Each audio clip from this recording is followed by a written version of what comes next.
There's danger out there. It lurks on highways and quiet neighborhood streets.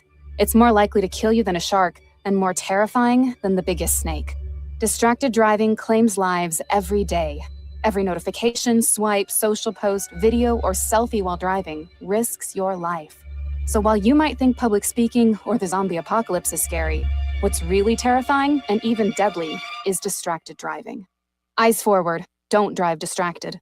Brought to you by NHTSA and the Ad Council. Helping your money do more means putting yourself in the financial driver's seat. Oh, yeah. And there's no better or more literal way to do that than with a low-rate auto loan from America First Credit Union. Plus, for a limited time, when you finance your new vehicle with America First, you'll enjoy no payments for 90 days. And that means getting more mileage out of every cent you spend. So make your money move. Head to AmericaFirst.com to apply for pre-approval of your low-rate auto loan today. Eligibility, terms, conditions, and creditworthiness apply. Subject to change. Federally insured by NCUA. Equal opportunity lender. Summer is calling, and Playcation is back at Talking Stick Resort with rates from just $129 and no resort fees for locals. Book now for stays May 15th through September 13th for one unforgettable staycation. Enjoy $25 in free play, $25 towards your favorite spa treatment, and more. Make Talking Stick Resort your summer destination. Book your stay today at TalkingStickResort.com. Life well played. Must be 21 or older. Problem gambling? Call 1-800-NEXT-STEP. Hey, it's Phil Shaver with HomeSmart, and I want to buy your house. I'm a local investor that buys homes for cash all over Maricopa and Pinell County. I buy inherited homes, nice homes, rental homes, homes that are behind on mortgage payments, and I even buy ugly homes that need fixing. Also, are you looking to get closer to market value for your house? As a licensed realtor, I've been able to buy and sell thousands of homes. Since I'm local, you can call me directly on my cell phone, 480-409-9999. Again, that's 480-409-9999. I don't work for a big corporation or hedge fund, so I can only buy 3 to 5 homes per month. There are no fees involved, and you can pick your own close date. The best part is I buy homes as is, so you don't have to worry about doing any repairs. Again, you can call me directly at 480-409-9999, or you can go to my website, gosoldaz.com. That's gosoldaz.com. For nearly 25 years, Primavera has helped thousands of Arizona students succeed with an accredited world-class education, tuition-free and from home. Don't wait. Enroll today at chooseprimavera.com. That's chooseprimavera.com. AM 1060 KDUS Tempe Phoenix and KSLX HD2 Scottsdale Phoenix.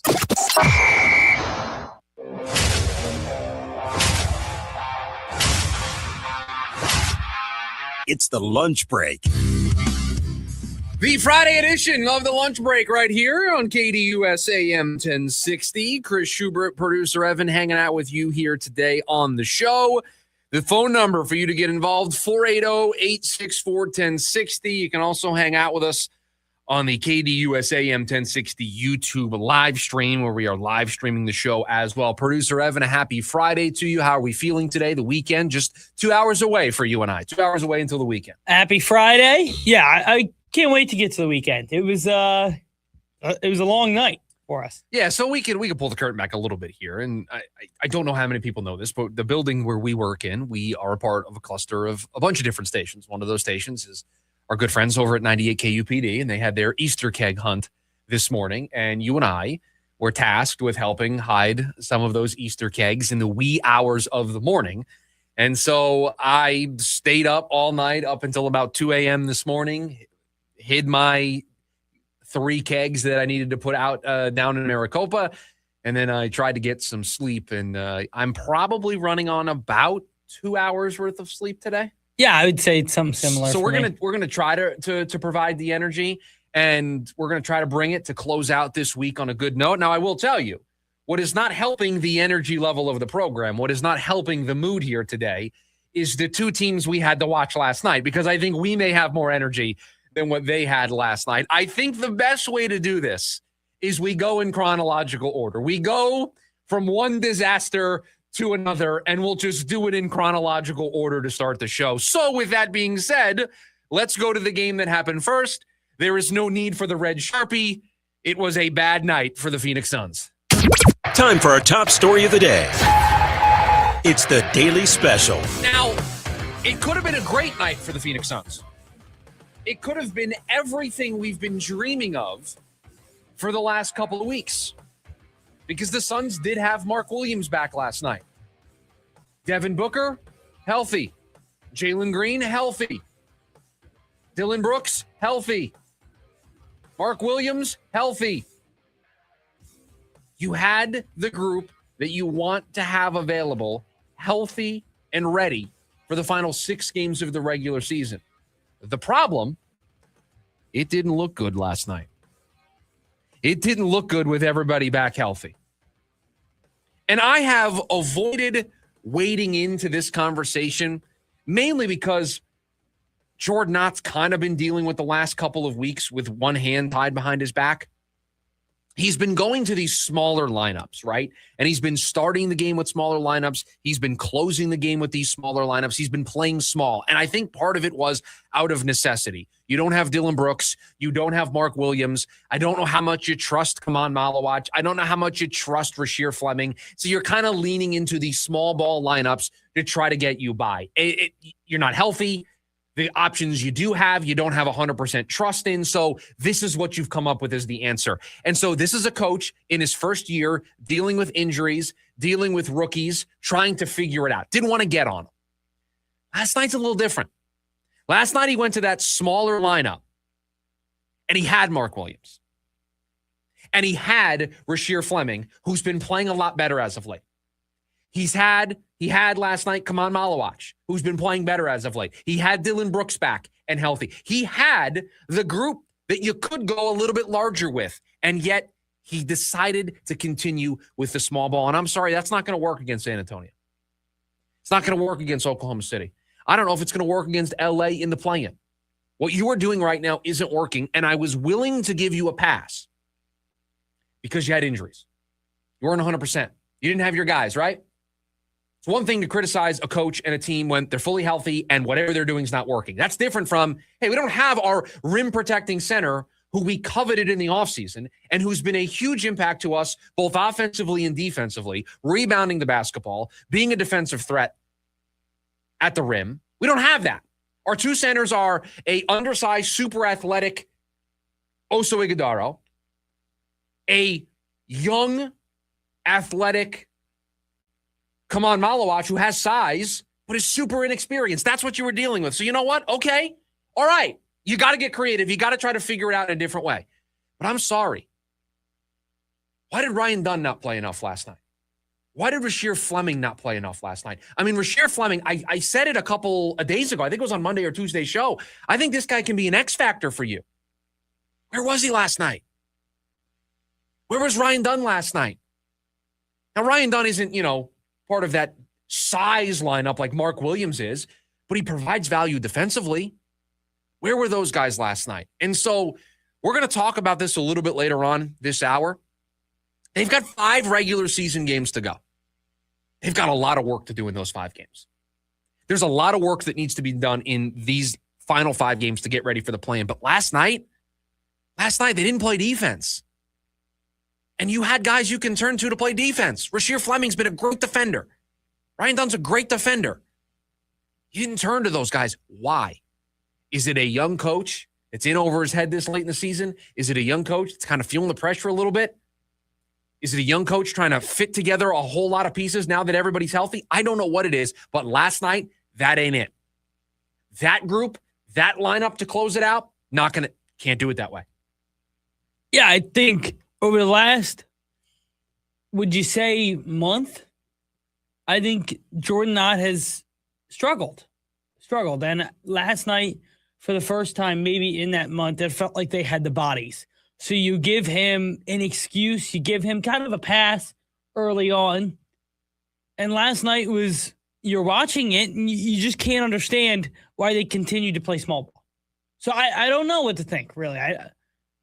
They didn't play well. I don't think they came out with good energy. But it's hard not to put some of it, if not a lot of it, on Jordan Knott. And I get it. There are so many minutes to go around. You can't play everybody. And the Suns are now healthy in a way that they haven't been for basically a majority of the season. So I get it. And I get it's the first game. I mean, Name me the last time that the Phoenix Suns had all of these players available. Devin Booker, Jalen Green, Dylan Brooks, Oso Ighodaro, Colin Gillespie, Grayson Allen, Mark Williams, Royce O'Neal, Jordan Goodwin, Rasheer Fleming, Kaman Malawach. Yeah, I can't. Ryan Dunn. Yeah, not even game one. Right, I mean, like not even the first game of the year. So to be fair to Jordan Knott, he's never had this problem to try to confront. Never. The problem, though, is his answer to it last night has been his answer as of late, and it hasn't worked. Going to these smaller lineups hasn't worked. So I'm sorry, Rasheer Fleming's got to play more than 7.5 minutes. Kaman Malawach, Ryan Dunn, they've got to play more than the final 3 minutes of a game that's already out of hand, and you empty the bench with Kobe Brea and Jamari Bouye and Ryan Dunn and Kaman Malawach. You those guys need to play more. You got to find a way. And maybe it's, okay, Colin Gillespie's going to play a little less. Royce O'Neal might play a little less. Grayson Allen might play a little less. But you got to find a way to get these guys involved, because right now, size is an issue for you. And you have answers. You have the answer to the test. It may not be the answers that get you an A, but I think you have an answers to get a passing grade, and right now you're failing. Right now you're not getting it done. There's another bad one last night, and you know what? It felt very similar to the Orlando game, a team that's similar tax bracket to you, a similar season to you. And lately you have not been able to come up with the answers against those teams. You're able to solve Utah. No questions there. No, Utah's not trying. Utah does not care. Great. You can beat Memphis. That's great. I'm happy for you. But Memphis isn't trying. Memphis was down 2 going into the fourth quarter, and they basically just called off the dogs. You were able to, despite only being up, 2 points going into the fourth quarter, you sat down Devin Booker, you sat down Jalen Green, you sat down Royce O'Neal. You were able to blow the game out of the water. They're not trying. So great. You know what? I'm happy for you. You're able to beat Utah and Memphis this late in the season. Kudos to you. But you can't beat Orlando. You can't beat Charlotte. You can't beat San Antonio, who you may face in the first round. You can't beat Boston. You can't beat Minnesota. You can't beat Toronto. You can't beat Denver. And you start to worry about, is this the first year wall for Jordan Knott? Is he stubborn? Is he going to go down this way? Or can we see something over these final 5 games that make us feel better going into the play? Because last night was not good. Last night was stubbornness, I think. Before, I could understand it. You just don't have the personnel. So you think this is the best version of the Phoenix Suns, and so you're going to give it a shot. But last night, you had all of the answers to the test. You can't have a more complete roster for the Phoenix Suns this season than the one they had last night. And you couldn't do it defensively, and you went small. And I don't know why you're going small. I don't know why you think that's the answer when you have Mark Williams. I don't know why you think that's the answer when you have Rasheer Fleming, who's playing great. I don't know why you think that's the answer to the test, because you failed last night. It didn't make sense. The first time all year, it didn't make sense. Yeah, again, before I didn't like it. It wasn't working. But it made sense. But I understood it. That was, you understood the philosophy. And listen, while I thought, hey, maybe it's not our favorite here, I get it. In the predicament they're in, I understand what they're doing. Last night, I didn't understand. For the first time this year, I didn't agree with it, and I couldn't see the logic behind it. And that was where I had my first real concern, honestly. And so now you've got 5 games to go. That's it. 5 games. And we're going to try to answer this question a little bit later on. Is the 5 games going to be enough? Are they going to be able to get this back on the rails in the final 5 games of the regular season? When they've got Houston, when they've got the Lakers, when they've got Oklahoma City among those 5 games. Are they going to be able to do it? Listen, I know they lost to them previously, but you feel good about them beating Chicago. You feel good about them beating Dallas. You feel good about those 2 games of the final 5. It's those other 3 that you just don't believe right now. No, not at all. You don't believe in their ability to compete right now. And maybe they're able to change our opinion. Maybe they'll be able to change our minds here over these final 5 games. But last night continued a troubling trend of this team. And last night you had everybody and you still couldn't do it. Tough one for the Phoenix Suns. Again, 5 games to go. They'll finish up this road trip. It's their second to last road trip of the year. They actually finished the season on the road for the final 2 games of the regular season. They'll finish it up on Sunday 12:30, they'll take on Chicago, trying to get some revenge because the last time they played Chicago didn't go all that great at the beginning of March. And so hopefully it can look a lot better, but they've been good against these bad teams as of late. So you tend to think it will look better. Not going to really change our opinion. So these final 5 games, are they going to be able to do it? We'll get to that a little bit later on here on the lunch break. When we come back, the phone number for you to join us here today on the show, 480-864-1060. You can also chat away with us over on the KDUS AM 1060 YouTube live stream. We go from one rough outing to another. It was a bad, very bad opener for the Diamondbacks. It was a bad inning for the Diamondbacks. We'll recap their series opening loss to the Braves, and we'll do it next. The lunch break, KDUS AM 1060. ASU and the U of A on the diamond this Friday night on KDUS AM 1060. Join the Sun Devils as they look to give it their all against the Wildcats. Head coach Leigh Bloomquist is more than ready to lead his team to another road win. Join the voice of the Sun Devils, Tim Healy, on the call live from Tucson. It's ASU versus the U of A this Friday night. Pregame at 5:45 p.m. and first pitch at 6 right here on KDUS AM 1060. Online at KDUS1060.com and the KDUS app. Florence and the Machine presents the Everybody Scream Tour. Live at Desert Diamond Arena, Saturday, May 9th. The incomparable Florence and the Machine returns. With special guest, Mannequin Pussy. On sale now at livenation.com. The new album, Everybody Scream, available now. Everybody Scream. Winning once, that's a good season. But building a streak, that takes showing up. Every call, every claim, every day. AAA Auto Insurance is ranked number 1 for auto insurance customer satisfaction in the Southwest by J.D. Power, 2 years in a row. And we don't take this repeat for granted, because trust isn't a given, it's earned. Join the millions of satisfied drivers who choose AAA Auto Insurance. Get a quote at AAA.com/quote. For J.D. Power 2025 award information, visit JDPower.com/awards. Meineke always treats your car like it's their own. With over 50 years of experience, Meineke's certified technicians will diagnose and fix any issue with precision and care. Schedule an appointment at Meineke.com. Trust your key with Meineke. Meineke, doing car care right. At CertaPro Painters, we know that a happy place comes in many colors, like ones that inspire a sense of wonder, or a new flavor that makes life just a little bit sweeter. Or one to celebrate those moments that lift you to new heights, at home or at work. We'll make your happy place your own. CertaPro Painters. That's painting happy. Each CertaPro Painters business is independently owned and operated. Contractor license and registration information is available at CertaPro.com. For nearly 25 years, Primavera has helped thousands of Arizona students succeed with an accredited world-class education, tuition-free and from home. Don't wait. Enroll today at ChoosePrimavera.com. That's ChoosePrimavera.com. Here with your Rome Report. Unfortunately, rehab week first, there was Tiger Woods. Now, the attorney for LA Rams star wide receiver Puka Nacua says his client has checked into rehab to, quote, improve his overall behavior in every aspect of his life, end of quote. Vague much? Thanks for that, counselor. I'll say the same thing about Nacua that I said about Woods. Hopefully he's there because he wants to be and not because he was told to go but has no interest in actually being there.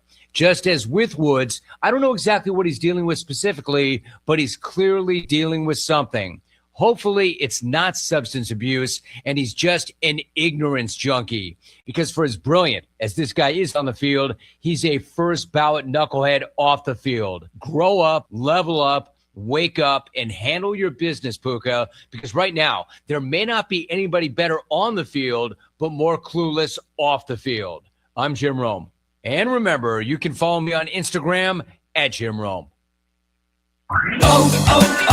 O'Reilly. Check engine, ABS, or maintenance light on? Take the guesswork out of your warning lights with O'Reilly Veriscan. The service is free and provides a report with solutions verified by ASE certified master technicians. And if you need help, we could recommend a shop for you. Ask for O'Reilly Veriscan today.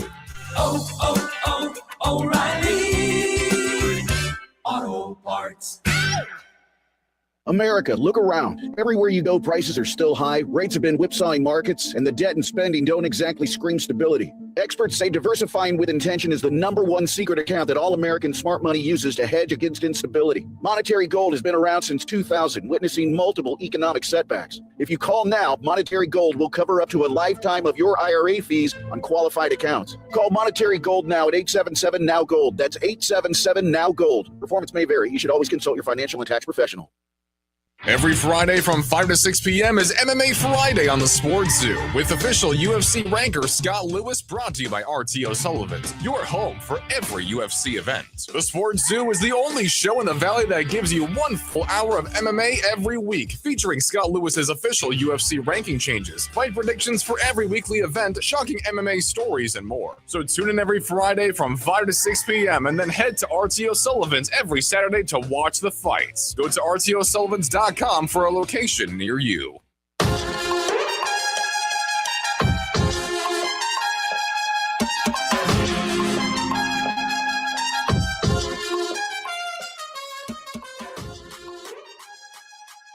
Back here on the lunch break, KDUS AM 1060. Thanks for hanging out with us today on a Friday. Chris Schubert, producer Evan. Where do we start with last night? Where do we start with the Arizona Diamondbacks? Do we start with the one good thing that came out of the game? Or do we save that? Nope, play it. Oh, I did. Sorry. I had the wrong button pressed. First career home run for Jordan Lawler. Congratulations to Jordan Lawler. And you know what? That's where the congratulations conclude for the Diamondbacks last night. 17-2 loss. 17-2 loss to the Atlanta Braves in the opener of the series.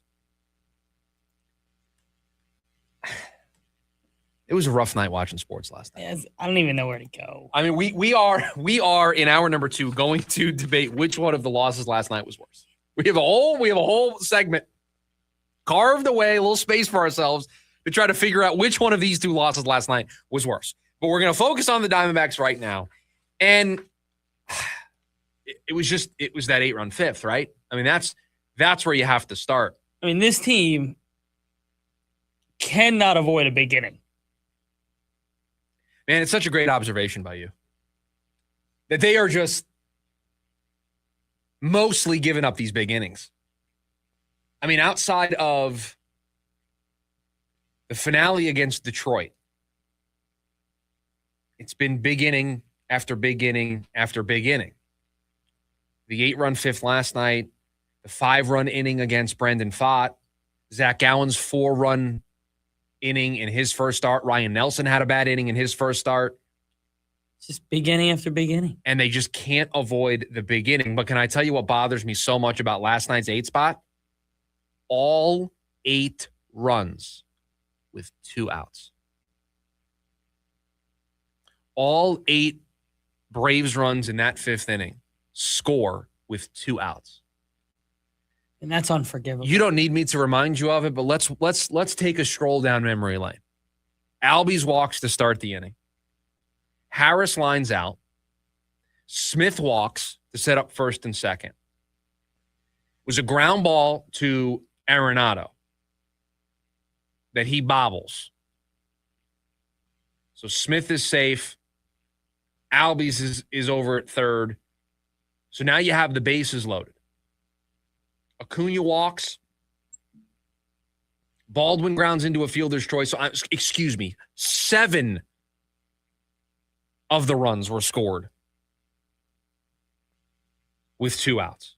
So Acuna walks to make it 3-1. You get the ground out, a run scores there, and then it's an Olsen double, it's a Riley double, it's a walk to Yastrzemski, it's an Albies single, it's a Harris double, and it's 10-1. And you finally get out of it on a Smith ground out. And you should have been out of the inning if not for the error by Arenado. And then you walk Acuna with the bases loaded. You get the ground out. And then with 2 outs, you allow 6 more runs to score. Just abysmal. Just awful last night from Ryne Nelson and Kevin Ginkel there in that 5th inning. And that's it. If you can hold it to 3 or 4, right? Okay, Baldwin grounds into the fielder's choice. It's 4-1. If you can get out of it there, you're still in the baseball game. It changes the complete complexion of the inning because, let's be honest, you're still in the baseball game. And with this baseball team, you can come back from 4 at any time, any given moment. Yeah, at 4-1, after the fielder's choice ground out, it's 4-1. You allowed 6 more runs to score with 2 outs. So apologies when I said that 8 of the runs were scored with 2 outs. 6. But at 4-1, you can get out of it, and it's okay. It's still a manageable game. You can get back into it. But you allow 4 hits, 3 extra base hits with 2 outs. You walk somebody with 2 outs, and you allow 6 extra runs to score. That's the problem. That's where the game went south. And then after that, it's a laugher at that point. You have James McCann on the mound pitching. They score 5 more runs there in the 9th, and it's 17-2.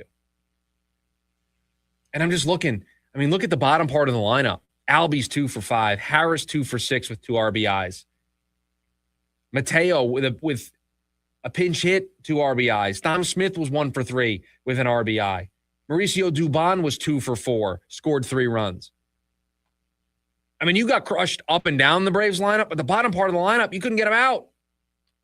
They were 7 for 14 with runners in scoring position. I don't need a calculator. That's 500 batting average with runners in scoring position last night.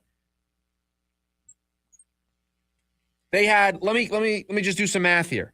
2, 3, 4, 6, 8 2-out RBIs in the game. 8 of them. You went 0 for 7 with runners in scoring position. You left 6 guys on base. And Ryne Nelson, the fastball was getting crushed last night. Slider was doing okay. Fastball was getting crushed. And we know, because we've talked about it extensively on this program, when you're a one-pitch pitcher like that, it's hard to be a starter. Just is.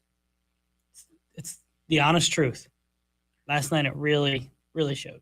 Well, and, again, you just got to get out of that jam. You have to. You have to keep it at 4-1. And no matter what, like, he gave up the 2 homers in the first 2 innings. And okay. I mean, it wasn't a good start from the jump. But all right, they got you for 2. But you can battle back, right? Like, you can certainly battle back from that. And it continued to snowball, and they never were able to get out of it. Let's talk about it this way. You give up the 2 solo home runs in the first and in the third. All right, you got beat. They have a 2-0 lead. Lawler responds, it's 2-1. We're still in this game. You walk Acuna with the bases loaded. That sucks. You shouldn't do that. You shouldn't walk in a run with the bases loaded. But even then, at that point, it's a 3-1 baseball game. You then get a ground out to get the second out of the inning to make it 4-1. You're there. You're actually going to get out of this without it being a crooked number. You're going to get out of it with your team still having a chance to win, and that's where the collapse happens. Because it's the Olsen double, it's the Riley double, it's the Albie single, it's the Harris double, and now 4-1 becomes 10-1, and now the game is over. At 4-1, it is still manageable. At 4-1, you haven't pitched your best, but you're keeping your team in the game. You work out of that jam, you get off the mound, and it's still a baseball game. You're still in it at that point. You're not in it at 10-1. You're just not. And you had a chance there to pick up your third baseman, who's been great defensively this season. Made a rare error over there at third. You can pick him up. It's 4-1. You're still in it. But no, you couldn't do it. You walk in a run. And then you allow just an extra base hit parade in the 5th inning. Now, let's just call it what it was. It's a laugher. You move on from it. You don't really put a ton of stock into the 17-2 final. You don't put a ton of stock into the 5 runs that they scored in the 9th inning. You put stock into, hey, what went wrong in that 5th inning? Hey, why were the bats quiet? Why is Ketel Marte hitting 154 to start the season? Why is Gabby Moreno hitting 227 to start the season? Why is Carlos Santana hitting 050 to start the season? That's a conversation we can have today. 17-2, you just throw it out. This is one of those you burn the tape. Yeah. You just throw this one out. There's nothing else to do with this game. It was a laugher. But boy, I got to tell you, after watching the Suns, but this could be the worst loss of the year for them. I know, but after watching the Suns, this was not the palate cleanser that you were hoping it was going to be. It was terrible. It was a terrible night. Because you're thinking to yourself, oh, the Suns lost, but hey, at least we got the Diamondbacks. Won 3 in a row, just swept the Tigers. You're feeling good about the pitching. You're feeling good about the lineup. And still, like, there was a little bit of the, can Ryne Nelson be who maybe we think he could be? And I know there was concerns on this program just because of the one pitch and everything. But I think there was a serious question of like, hey, can he be better? Like, can he continue on? And no.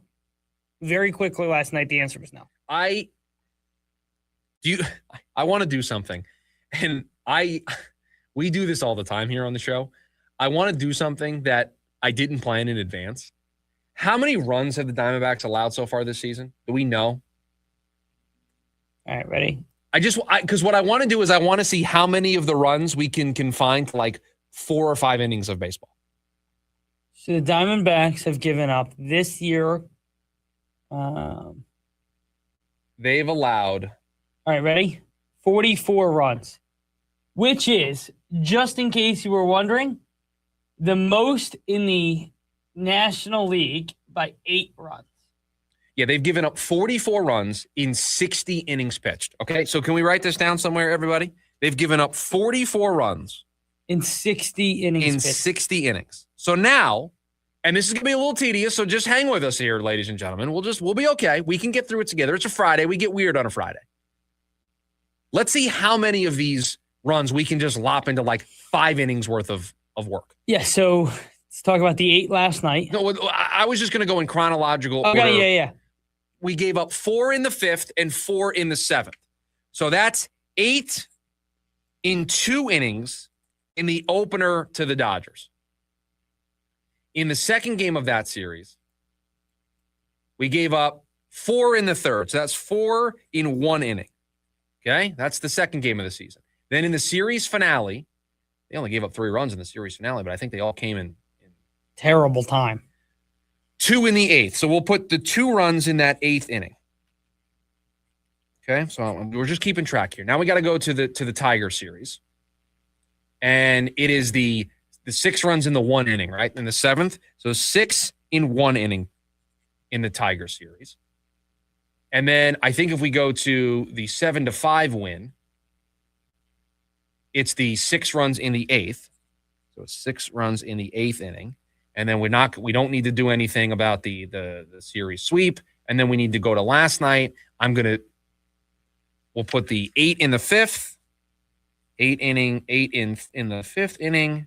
Got to write all this down. And then the 5 in that 9th inning. Okay. So producer Evan, can you do some math for me? Yes, I can. Let me whip out the lunch break calculator. Please. You ready? Okay. Are you ready? Hit me with it. The first thing I want you to do, 8 plus 4 plus 4 plus 2 plus 2 plus 6 plus 6 plus 6 plus 6 plus 8 plus 8 plus 5 plus 5. 39. 39. I need you to do this for me. Ready? Yep. 2 plus 1 plus 1 plus 1 plus 1 plus 1 plus 1 plus 1 plus 1 plus 1 plus 1 plus 1 plus 1. 8. They've allowed 44 runs in 60 total innings. 39 of them are in the 8 innings we just referenced. There's your problem for the Diamondback season so far. They can't stop a big inning. They've allowed 44 runs over 60 innings worth of work. 39 of them have come in just 8 innings. Just 8. Just the 2 innings in the opener against the Dodgers. The 4-run inning in the second game of the series. The 2-run 8th inning in the series finale. The 6 that they allowed in the 9-6 win where Soroka was great. The 6 that they allowed in the Brandon Pfaadt.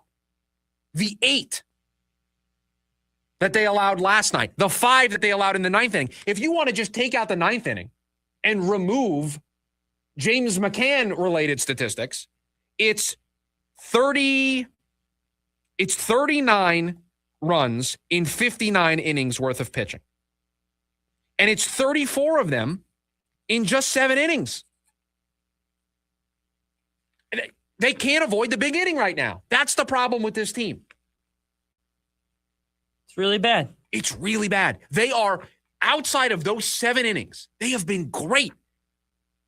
Outside of those 7 innings, they've allowed 5 runs in the other 52 innings pitched. What's that ERA? I mean, that ERA's got to be like. So it's, gosh. Yeah, see, this is where I've gone too far with the math. Okay, My apologies. I'm a huge nerd. My apologies. So here's my thought. If I take 5, divide it by 52, now we get per inning, times that by 9. It's a .86 ERA. That's how good the Diamondbacks have been in the other 52 innings they've pitched this season. Which makes sense, right? 52. Yeah, it's a .86 ERA. Wow, that's great math there by the producer of the program. And it'll go, under the radar. I don't think it'll go under the radar at all. We very much appreciate your efforts there. But I'm glad we did this exercise because they've allowed 44 runs in 60 innings pitched. 39 of them are just in 8 innings. If you take out the James McCann inning, it's 39 runs allowed in 59 innings pitched, and 34 of them are in 7 innings worth of work. Avoid the big inning, and dare I say, it's one of the best teams in baseball. Yeah, correct. But they can't do it. They can't avoid that big inning, and it is dooming them so far to start the season. 480-864-1060 is the phone number for you to join us here today on the program. You can also chat away with us over on the KDUS AM 1060 YouTube live stream, where I think Michael has the comment of the day. He just said, ouch, to the numbers we share. That's it. That's all he said. Ouch. Yeah, I don't really think there's much else to say. No, I mean, that sums it up. When we come back, they have 5 games to go. Are they going to be enough? That's next. The lunch break, KDUS AM 1060. KDUS AM 1060 is your home for the Jim Rome Show. I'm not here to bury Mike Tomlin, but the fact is, this absolutely is the right move. He did the right thing, and he fired himself. All good things come to an end. Going a decade without winning a single playoff game is not meeting the standard. The Jim Rome Show, 1 to 4 p.m. Monday through Friday, here on KDUS AM 1060. Online at KDUS1060.com and on the KDUS 1060 app. If you're hurt in a car, truck, or motorcycle accident, everything can change fast. That's when the attorneys at Sweet James step in. They help you understand your rights, connect you with medical care, and pursue the compensation you may be entitled to. You don't pay anything unless your case is resolved successfully, and help is available 24 hours a day. If you've been injured, call Sweet James for a free case review. Hablamos Español. 800-9000000. 800-900-0000. SweetJames.com. This advertisement is paid for by Sweet James LLP. Responsible attorney, Bobby Tick-Heavy. Offices in California. No guarantee of results. I get by with a little help from my friends. Ringo Starr and his all-star band. With friends, Steve Lukather from Toto. From Men at Work, Colin Hay. From Average White Band, Hamish Stewart. Friday, June 12th, 7:30 p.m., Gamage Auditorium.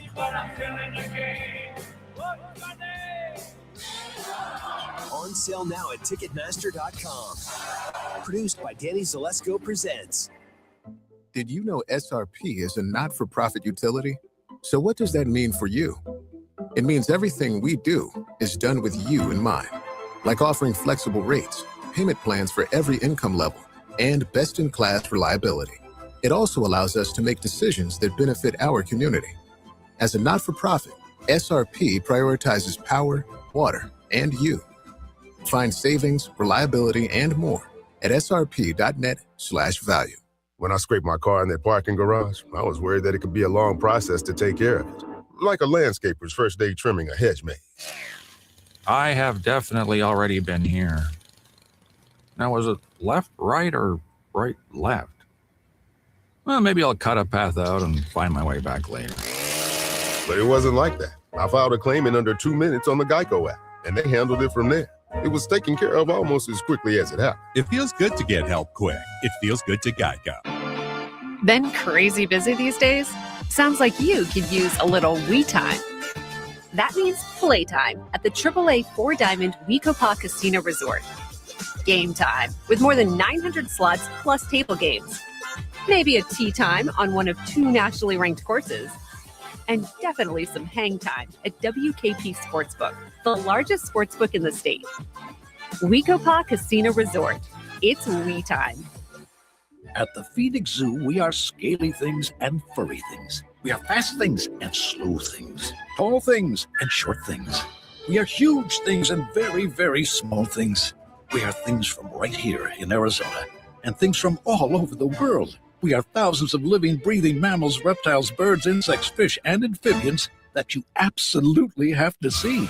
Phoenix Zoo, that zoo we are. For tickets, hours, and many more things, visit phoenixzoo.org. Join in on the Sports Zoo with Dave Rooster Beerstein. People that haven't watched college basketball would say that there was no real Cinderella team. It's Iowa. You know why? Because Iowa isn't even Iowa. They're the Drake Bulldogs, the 30-plus win team, and they were coached by Ben McCullum. And McCullum got a job this year as the Iowa head coach. And you know what Ben McCullum did? He brought over 5 guys from Drake. 4 leading scorers or top 3 scorers are from Drake. Iowa is your Cinderella story. Live weekdays from 5 to 6 p.m.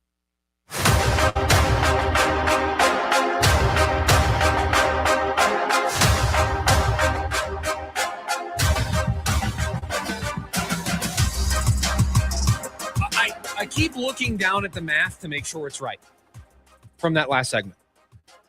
It just seems impossible what we all just did. that math is right. No, I know. I just keep looking down at it. I know. It's in amazement it's insane of the math that we just did in the last segment about what the Diamondbacks have done this season as a pitching staff and how it can be boiled down to 7 bad innings. That's it. Over the course of their first 7 games, it is 7 bad innings. It is 1 inning a game, basically, what it breaks down to. That has allowed them to only start the season 3-4. Plenty more on the Diamondbacks as the show progresses. I'm sure there'll be a topic at the top of the hour when we get to buy or sell. But back into the Phoenix Suns, because after last night's loss to Charlotte, the number is 5.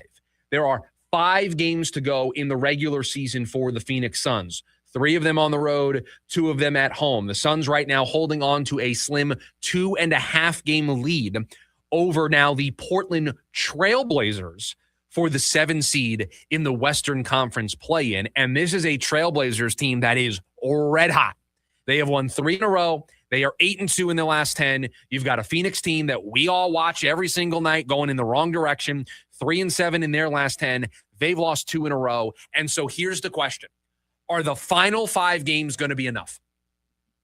Are the final 5 games going to be enough for them to hold off Portland or LA for that 7 seed and to get that playing game at home? And maybe, more importantly, although I don't want to put the cart in front of the horse, are the 5 games going to be enough for this team to find its mojo? Because I'm sure many of you out there thought to yourself when Mark Williams was back last night, the band's back together. How could this go south? They're actually healthy.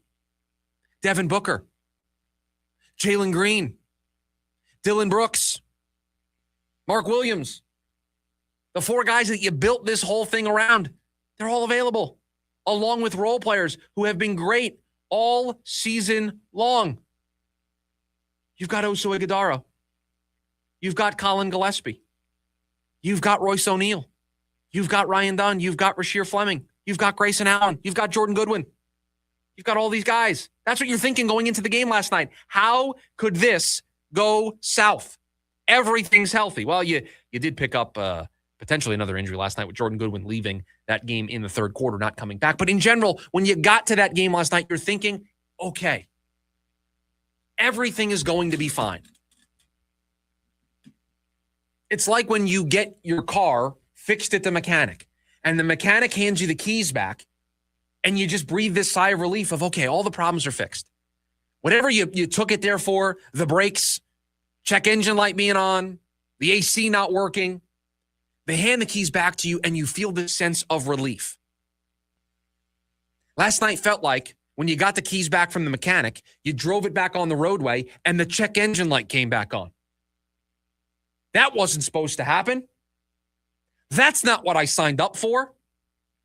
The expectation was I brought it to the mechanic, he fixed it. The Suns' example is we're healthy. We've got all the talent. Why isn't this working? And now you've got the smallest of sample sizes. You've got 5 games to try to put it all back together. You've got 5 games to make it look like what it looked like at the beginning of the season. But just a reminder, you never had these guys. You never had the full complement of players. We gave you the math yesterday. Brooks Booker, Green, Mark Williams, before last night, 47 possessions together. 47 possessions out of the 7,000 plus possessions that they have played this season. That's how much those four have played together. And so you got a little bit of it last night, but you have 5 games to try to find your mojo. You have 5 games to find something that, let's face it, you've never had this season. You've dreamt it. Before the season, you thought it, but you never actually saw it in practice. Not for anything meaningful, not for a time period that mattered. And so now you have 5 games to put it together so that you can roll it out in the postseason, so that you can roll it out against LA or Portland, so that you can roll it out against Oklahoma City or San Antonio. And guess what? When I lay it out to you that way, does it surprise you that it's clunky right now for the Phoenix Suns? Does it surprise you that you don't feel good with what you're seeing? Does it surprise you that Jordan Knott doesn't really have a handle on things? Because he's never had this. He's trying to put it together, and he's got 5 regular season games to do it. He has 5 regular season games to feel comfortable about how he's going to deploy all this talent for the postseason when, again, reminder, he hasn't had a chance in the previous 77 games to do it. Not in a meaningful way. And now he's got 5 games to. This is going to be a Herculean effort from Jordan Knott to try to put this puzzle back together. You handed him a 1,000-piece puzzle and said, you got to figure it out in 5 minutes. No, this is as a kid, I loved Legos, right? This is the one that falls off the shelf and you have to rebuild it. And oh, by the way, if you don't rebuild it in the next couple of hours, we're throwing it out. And you lost the directions, right? Like I don't have a roadmap for this. You don't know where the instructions are. You lost those. You got a timer that's coming up that says, hey, you got 10 minutes and then we're throwing it out because it's just broken. And now you have this no roadmap. You've never done this before. Not even to mention, this is something you haven't had to deal with yet in your coaching career. And do I think Jordan Knott will figure it out? Yes, I do. I trust him. I think it has been so impressive what they've been able to do. And we put together the numbers. 47 total possessions before last night that those guys have played together. 47 total possessions. Did it look clunky? Yes. And by the way, did you expect it to look great?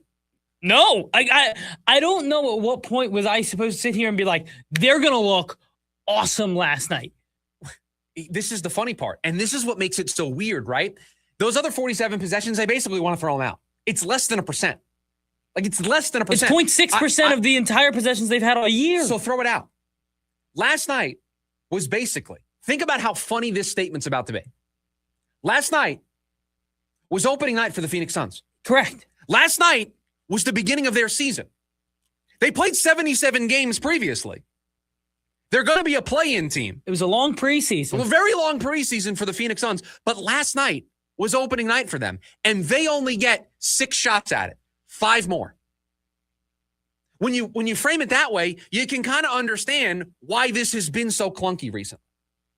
I don't blame them for it being a little clunky. No, and to your point, the future beyond this, I'm still a believer. I am still the alignment. I'm there. 100%. They haven't showed me anything that wouldn't make me believe in Jordan Knott. I think last night was the first time, though, that I was like, that's wrong. And it's okay to make mistakes, but last night he was wrong. Because let's, again, use this framing. Last night was opening night.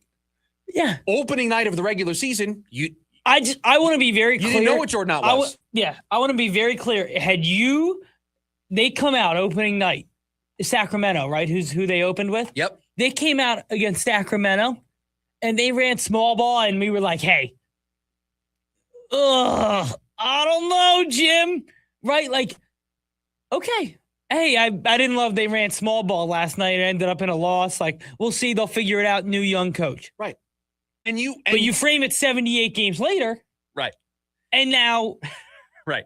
You feel comfortable with it being the first night. You're like, all right, they got to work out the kinks. There's a lot of new. They got to try to gel. They got to try to put it together. And that's what we were saying all summer into fall about this team. Like, hey, it's probably going to peak later because they'll get on the same page. They'll develop that chemistry. They'll be able to finish each other's sentences. It'll be great.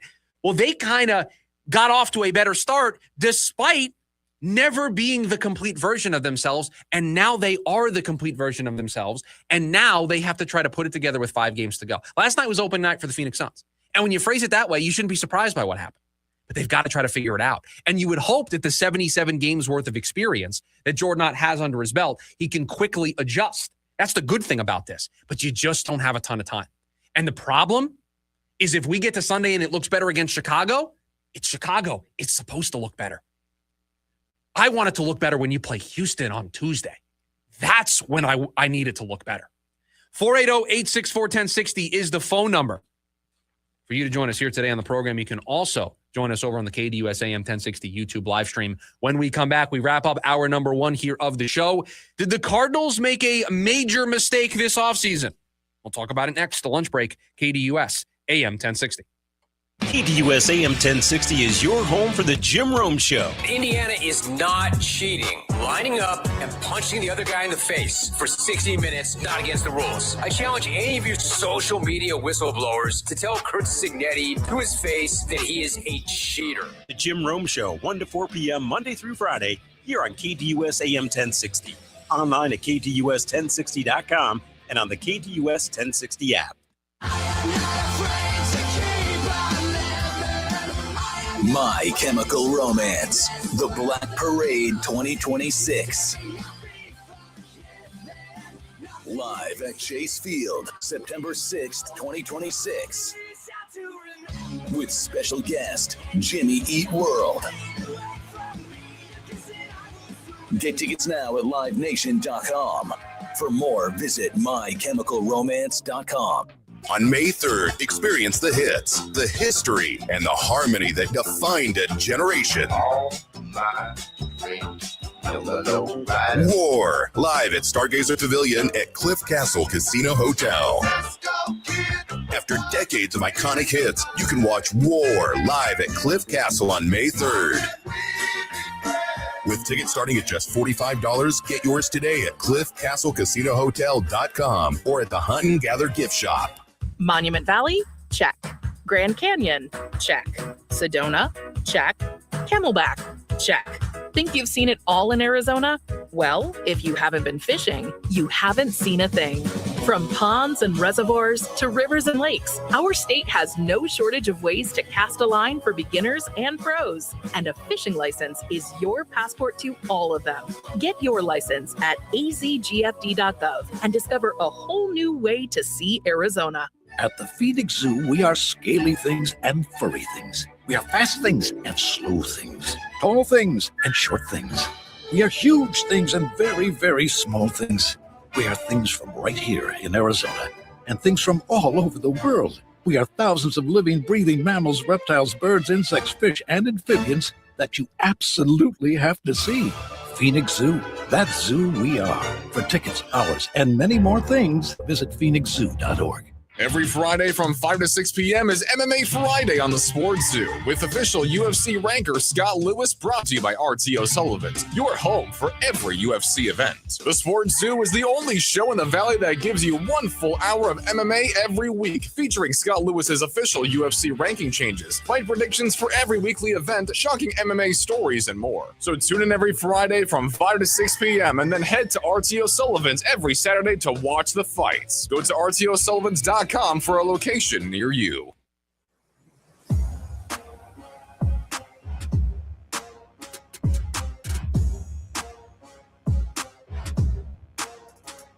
Did the Cardinals make a mistake this offseason? Welcome back into the lunch break.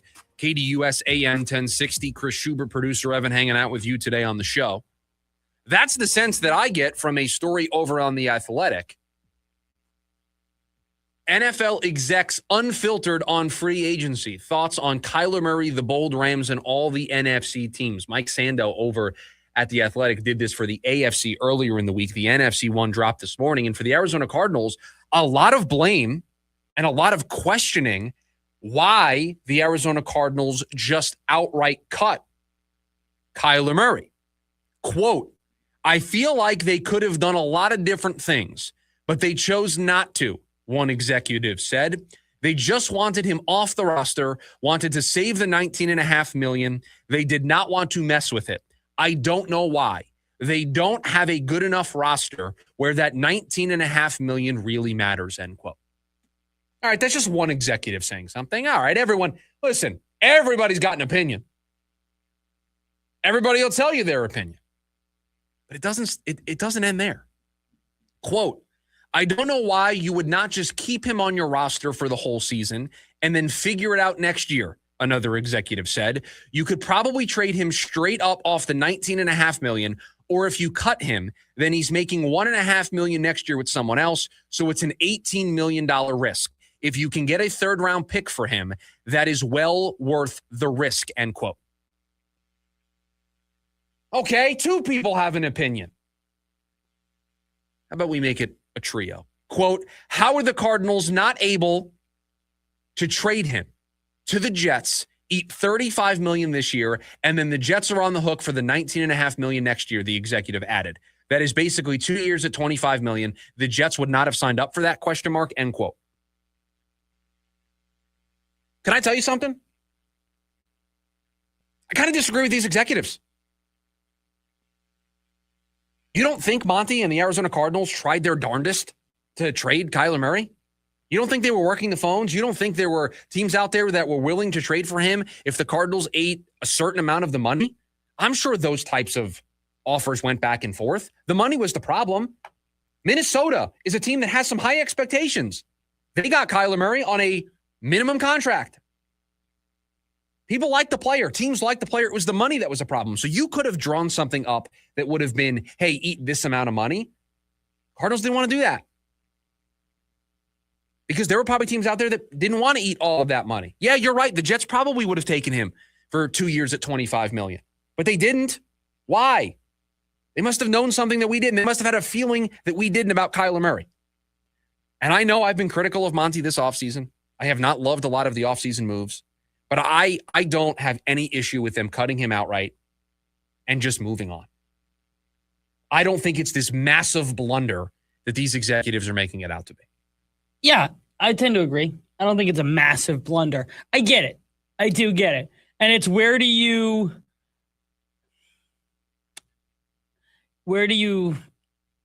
place the importance of building this roster? Is it getting the money or is it possibly getting a draft pick? I think if they would have been offered a third, sign me up. Right. So the idea that they would have gotten a third, I think, is false. Right. Right. And if it's true, now I have a problem with it. But I think it's a misguided view of what the league thought of Kyler Murray. How much you want to bet that executive is somebody who's got their franchise quarterback already locked up? That's what I was going to say. This executive is sitting there with Joe Burrow. Or this executive has Lamar Jackson. Or Patrick Mahomes. Yeah, right. Like this is an executive who's on a good organization who said, you know, if I was looking for a starter, I would have given up a third. Because those two things here. Those executives work for well-run organizations that would take a chance like that, one. And two, aren't looking for their franchise guy, and they just got it through the draft the right way. Well, right, and they feel like they can say these things out loud because they're never actually pressed with that type of decision. Now, I will say there's one thing that one of these executives said that I 100% agree with. Quote, I feel like they could have done a lot of different things, but they chose not to, end quote. Yep. You want to talk about a campaign slogan for the entire offseason for the Arizona Cardinals? That quote is how I feel about what they did this offseason. They could have done a lot of stuff, chose not to. Yeah, no, I tend to agree with all of those. That I agree with. The rest of it about the money and how they couldn't get a third-round pick, it's hard to buy into that. I don't think that was the reality. I don't either. I don't think that was actually what was in front of the Arizona Cardinals. Not at all. If a third-round pick was in front of them, I'll tell you, for those watching on the YouTube, you can see it. Third-round pick, thanks. Put it down. Hang up. Yes. As soon as you get the answer you want, hang up, Billy Bean. Right? Like third-round pick, boom. Phone hits the deck. Thank you. Yeah, no, Kyler, thanks for everything you've done. We've traded you to the Minnesota Vikings. I just don't think that was the reality of the situation. Not at all. So did they make a massive mistake? No, they made the right call. They moved on from their quarterback. They chose the hard path. They ate all the money, and they decided we need to move on. This is our chance to do it. We're going to take it. You were gonna have to do it no matter what. Now, they missed a lot of other stuff to do this offseason, but the quarterback stuff, I think they got it mostly right. Hour number 1 of the program in the books. We got a jam-packed hour number 2. Could the Cardinals break their rule in the first round? Which loss last night was worse, the Diamondbacks or the Suns? But we start hour number 2 with a little buy or sell, and we do it next. The lunch break, KDUS, AM 1060.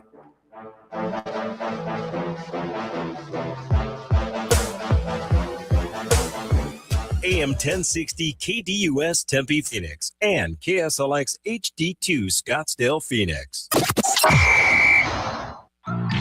The Psychedelic Furs are back live.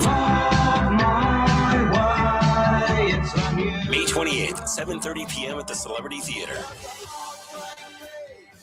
The Psychedelic Furs. Playing all the hits with special guests. We Are Scientists. Tickets on sale now at celebritytheater.com. The Psychedelic Furs, brought to you by Danny Zalisco Presents.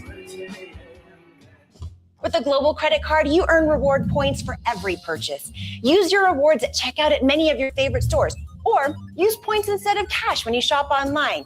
You can even use them to book a flight up to 3 days in advance. New York, Vegas, Albuquerque. From groceries to getaways, redeem your way. Apply for your Global Credit Card now at globalcu.org. Global Credit Union, your world of financial possibilities. Santana, Oneness Tour 2026. The power, the energy. Come celebrate your favorite hits from Woodstock to Supernatural and beyond. With very special guest, the Doobie Brothers. Friday, August 14th, Mortgage Matchup Center. On sale now at livenation.com. Santana and Doobie Brothers, Oneness Tour 2026. We're chatting with our guest, always safety first, 811 Megaphone Man. Call 811 before you dig. You never stray from your mission of letting homeowners, landscapers, and excavators know you should always call 811 before you dig. Call 811. Call for both small and big jobs. And 2 working days in advance? 811. Any parting words? And I'm guessing they will be. Call 811 before you dig. Brought to you by Southwest Gas. 811. When I was a kid, my dream wasn't a mansion. It wasn't a yacht. It was a 250cc Kawasaki dirt bike sitting in the garage. That garage and that bike represented freedom. Hi, I'm Tommy Mello. At A1 Garage Door Service, we know your garage holds more than tools. It holds dreams. From repairs to upgrades, call A1 Garage Door Service today or schedule online at a1garage.com. A1 from day one. When your auto insurance shows up, every call, every claim, every day, that's a win. J.D. Power has ranked AAA #1 for auto insurance customer satisfaction in the Southwest 2 years running. Get a quote at AAA.com/quote. Visit JDPower.com for details. AM 1060 KDUS Tempe Phoenix and KSLX HD2 Scottsdale Phoenix.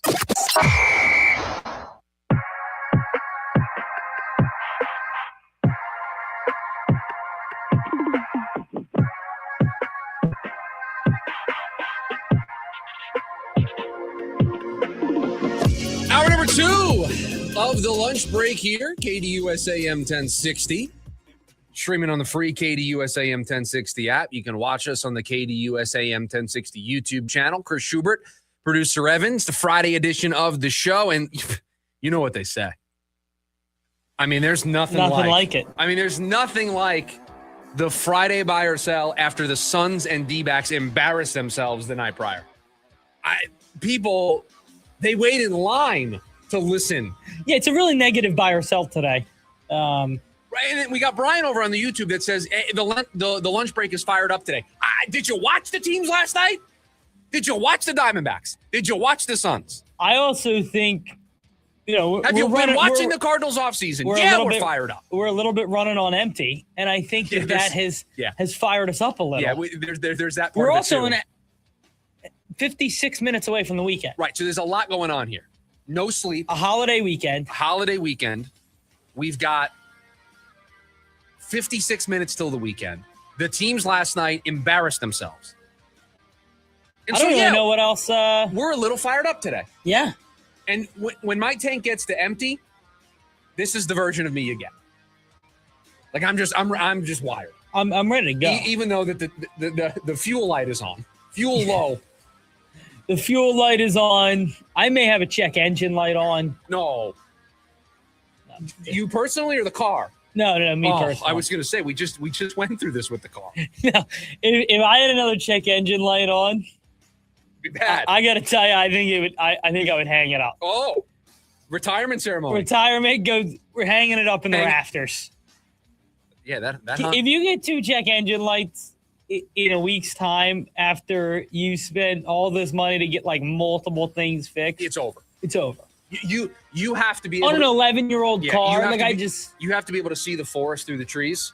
And I would start to get really concerned and make the good decision. Yeah. I agree 100%. All right, what do you got in today's buyer side? I have serious concern about Ryne Nelson. Serious concern? It's the same level of concern that I've had this entire time. I just don't know if he has the arsenal to be a starting pitcher. And in 2 starts, he's had 2 bad innings. It's the same level of concern, so I will sell the take. But yes, I am concerned about Ryne Nelson. Do I think he has the arsenal to be a starting pitcher? Because when you're a starter, and I know that bullpens used to be this way, not as much anymore because you have to face 3 batters, so you have to be good against both lefties and righties. But back in the day with bullpens, you could just be a lefty guy. You'd come in, you get 1 lefty, and you just needed to be good at that side of the plate. What made you a good starter was your ability to get out both sides of the plate. And when you're a starter, that means you got to have an arsenal that can play to both sides.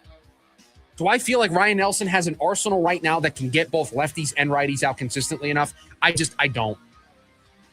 Yeah, I don't.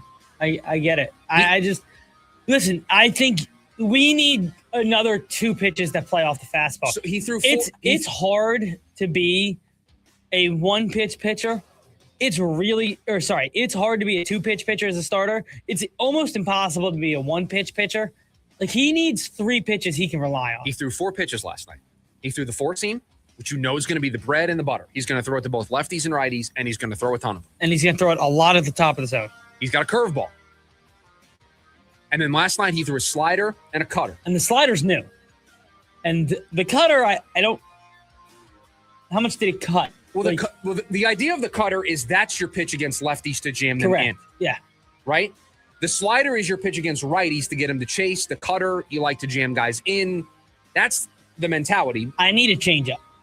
I need somebody fading slightly away from left-handed hitters. Can I tell you what would be nice?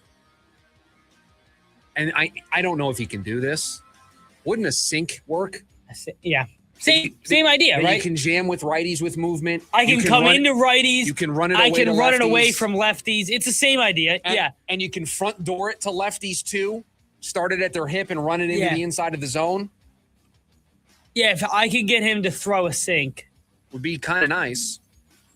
I mean, then we're asking him to become a completely different pitcher. Right, and I just don't think that's in the cards. So he has to make do with this. He has to make do with the 4-seam, the curve, the slider, and the cutter. Okay, it's still a work in progress, and I'm not sure I'm ready to buy fully in just yet. I get it. Yeah. No, 100%. Man, if he could throw a sinker with 97, 98, oof. I just think it would make him a top of the line. Number 2, number 3. I really think that could be the difference. Yeah, I do too. Just a little movement on the ball. Like you said, like I can front door it to lefties. Yep. I can get it running away from lefties. I can jam righties. And let me tell you why I like, because you suggested a change playing sinker, cutter too. Listen, that's a bread and butter that has worked in this league for 100 years.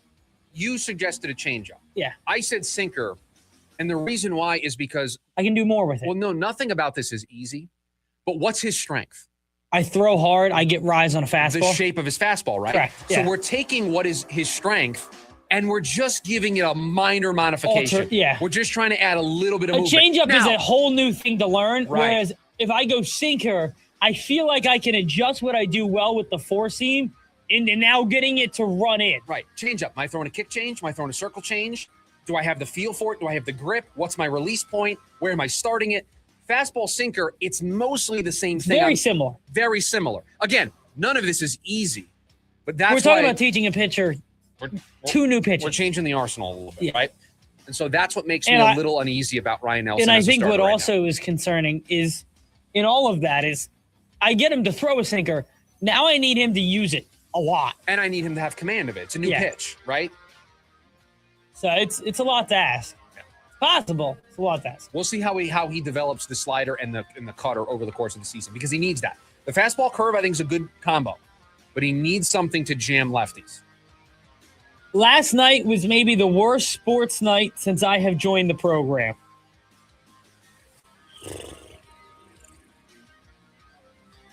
Hold on.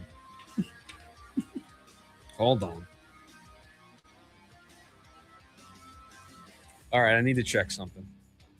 I need the Cardinals' schedule from last year. Oh, Hold on. You're going to see if the D-backs got eliminated on the same day no. Cardinals lost? No. That would be a bad Okay. day. All right, hold on. I found a pretty bad day here. Stand by. Okay. Let me just make sure this is the game that I'm thinking because remember, memory of a goldfish. Early in the Sun season, the Cardinals could be bad too. Sunday, November 16th. Oh, man. The Suns blew a 22-point lead in the fourth quarter at home to the Atlanta Hawks. And earlier, I remember that. And earlier that afternoon, they lost at home to the San Francisco 49ers 41-22. It was the second straight game in which they allowed 40 points. Yeah, that's it. That's the worst day. That was pretty bad. That one was pretty bad. That one was. I don't know if there's any other ones. The first thing I did was I needed to look for a Sunday during the football season. My immediate thought was, and let me see if I can pull this up. Titans Cardinals, October 5th was the Titans comeback. Right. And my hope, my thought was the D-backs could have been eliminated in that time, but that's a little late. It's a little late. But I didn't know if they played first week of October or last week of September. I was trying to get the dates right in my head. Yeah, I last night's up there. I also think the Sunday, November 16th is in strong consideration. A blowout at home to the 49ers. Because remember, they took the opening kickoff to like the 5, and they scored right away. And then it was just relentless. 7-0 in a blink. Wasn't that Purdy's first game back? Yeah. And he just lit him up. I remember being on this show saying, that's Purdy's first game back. You could steal one here. Lit him up. Yeah, because that was when we still thought it was kind of, this team could kind of rebound. They had beaten Dallas on Monday night. I was going to say, you came out of the bye and smashed Dallas on Thursday night. You struggled the following week against Seattle, but all right, it is what it is. You're 3-6.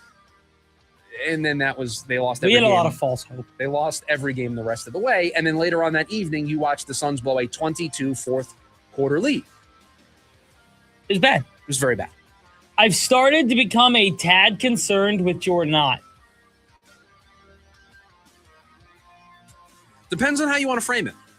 If you want to frame it that, he's coaching game 78, 79, 80 of his NBA coaching career, and he's making a mistake that should have been probably corrected by the middle of the season, yeah, I can understand you being concerned. If you frame it as last night was opening night for them, actually fully healthy with the group that they're supposed to have, and he doesn't really have a good feel for what those rotations and what those lineups are supposed to look like, no, you can understand that he's a rookie head coach still trying to figure it out. So it just depends on how you want to frame it. And is it a little a column A and a little a column B? Sure, it's both things. I don't know, man. This season has exceeded every expectation you could have, and it's not going to end the way we thought it was going to end. And they are probably trending towards a peter out in the postseason. I just think it's part of the process. You got to learn. Yeah, 100%. So I'm not really that overly worried about it. I'm happy they're seeing competitive, important basketball at the end of the year. If you remember, in October, that's all we asked for. Right. In October, we said this team will be able to learn a lot if they can see competitive, basketball, either trying to get in the playoffs, trying to get in the play-in, whatever it may be. I didn't think it would be, okay, they haven't played together at all. Like, we need to get ready for the play-in. And Right. I certainly didn't think before this it would be, hey, you're a game out of the 60, right? So, like, the two concerns are different, but I wanted them, and what I had asked for was seeing competitive basketball at the end of the year. I can't complain now that I'm seeing it. Of course not.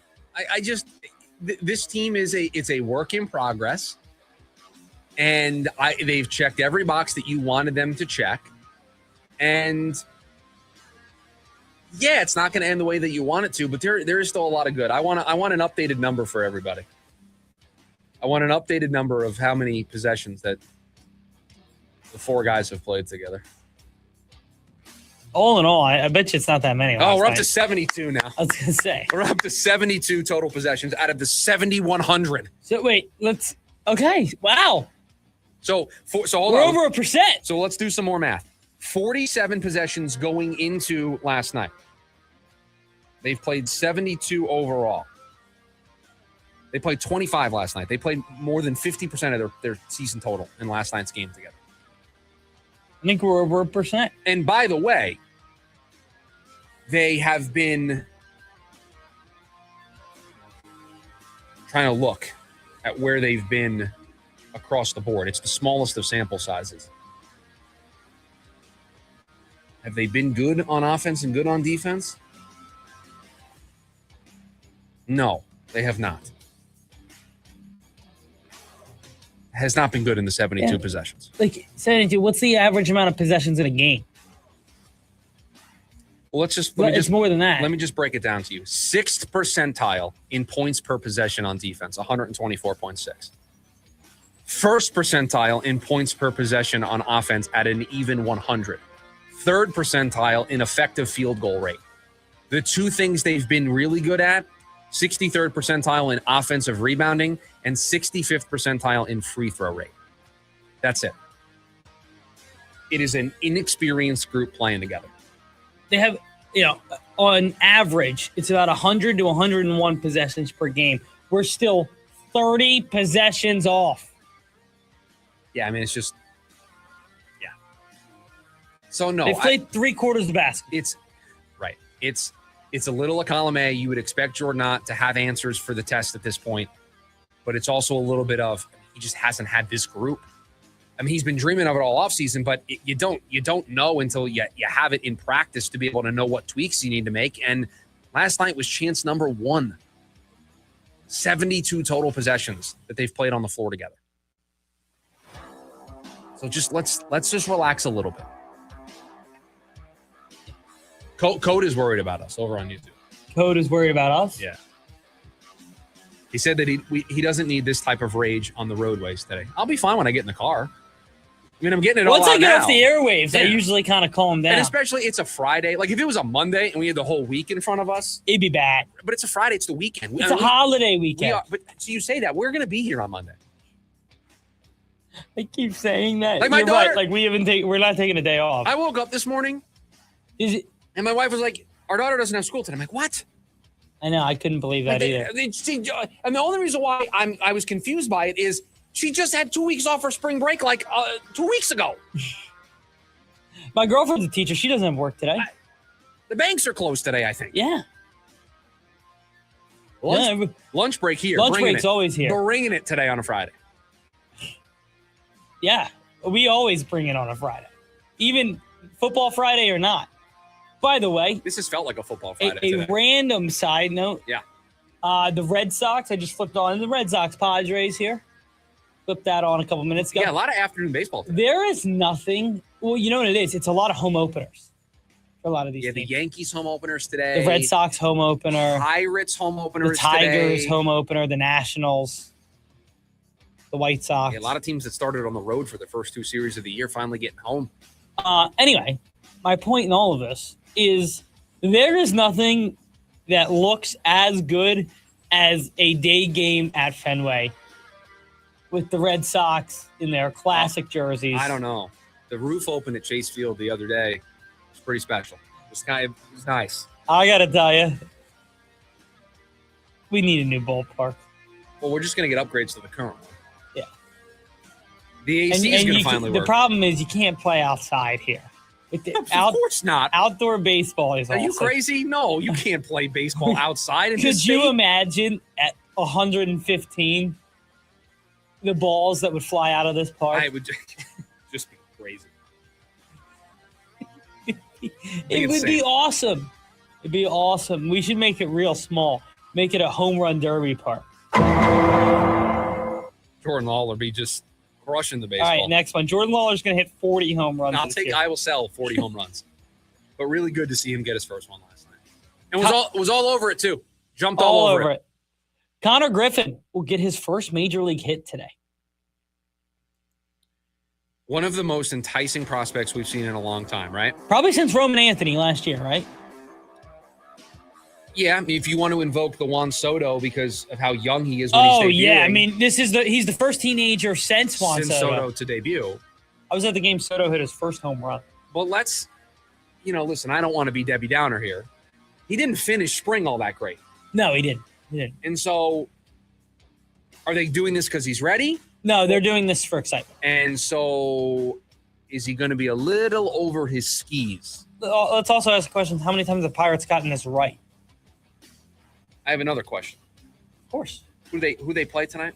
Tonight, the Pirates take on the Baltimore Orioles. You know what my next question is going to be. Who is pitching? Which is a great question. Kyle Bradish. Okay. So, we're not facing Cy Young. Right. Sandy Koufax not out there on the mound. No. Tarek Skubal not out there. Yeah. Peak Brandon Webb not out there. Good shout. So we've got a chance. So I'll buy Ryne Nelson last year. I will buy the optimism. But don't be surprised if he struggles to start the year. Yeah, I think that's very fair. Last one for you. Okay. Arizona will still be playing on Monday's version of buy or sell.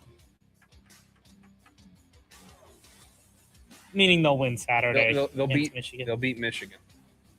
Toughest test they're going to face all tournament long, right? Correct. I think this is basically the de facto championship game. These have been the two most impressive teams. No slight to Illinois and Connecticut, but I think the winner of Michigan-Arizona cuts down the nets. No, it's just like if Connecticut wins, you just... Well, I mean, listen, I'm not going to be the guy that does it. I'm not going to be the guy that picks against them, but I may be put in that situation. Give me Michigan. I like that. Sell. I think I'm doing the same thing. U of A will not be playing on Monday. Love you know what? I haven't visited our U of A friends in the building. We should tell Rudy congratulations again. We should check on them today before we leave. Should. Make sure they're okay. It's been so long. They just don't know what this feels like. What a crazy weekend for Rudy. Yeah, our guy Rudy over in the promotions. He's got a busy. He's had a busy day today, and he's got a busy day tomorrow. That's all I got for you. Friday, way over today. The Friday edition of Buy or Sell in the books. When we come back, 2 very bad losses last night for the Diamondbacks and the Suns. Which one was worse? That's next. The lunch break. KDUS AM 1060. ASU and the U of A on the Diamond this Friday night on KDUS AM 1060. Join the Sun Devils as they look to give it their all against the Wildcats. Head coach Leigh Bloomquist is more than ready to lead his team to another road win. Join the voice of the Sun Devils, Tim Healy, on the call live from Tucson. It's ASU versus the U of A this Friday night. Pregame at 5:45 p.m. and first pitch at 6 right here on KDUS AM 1060. Online at KDUS1060.com and the KDUS app.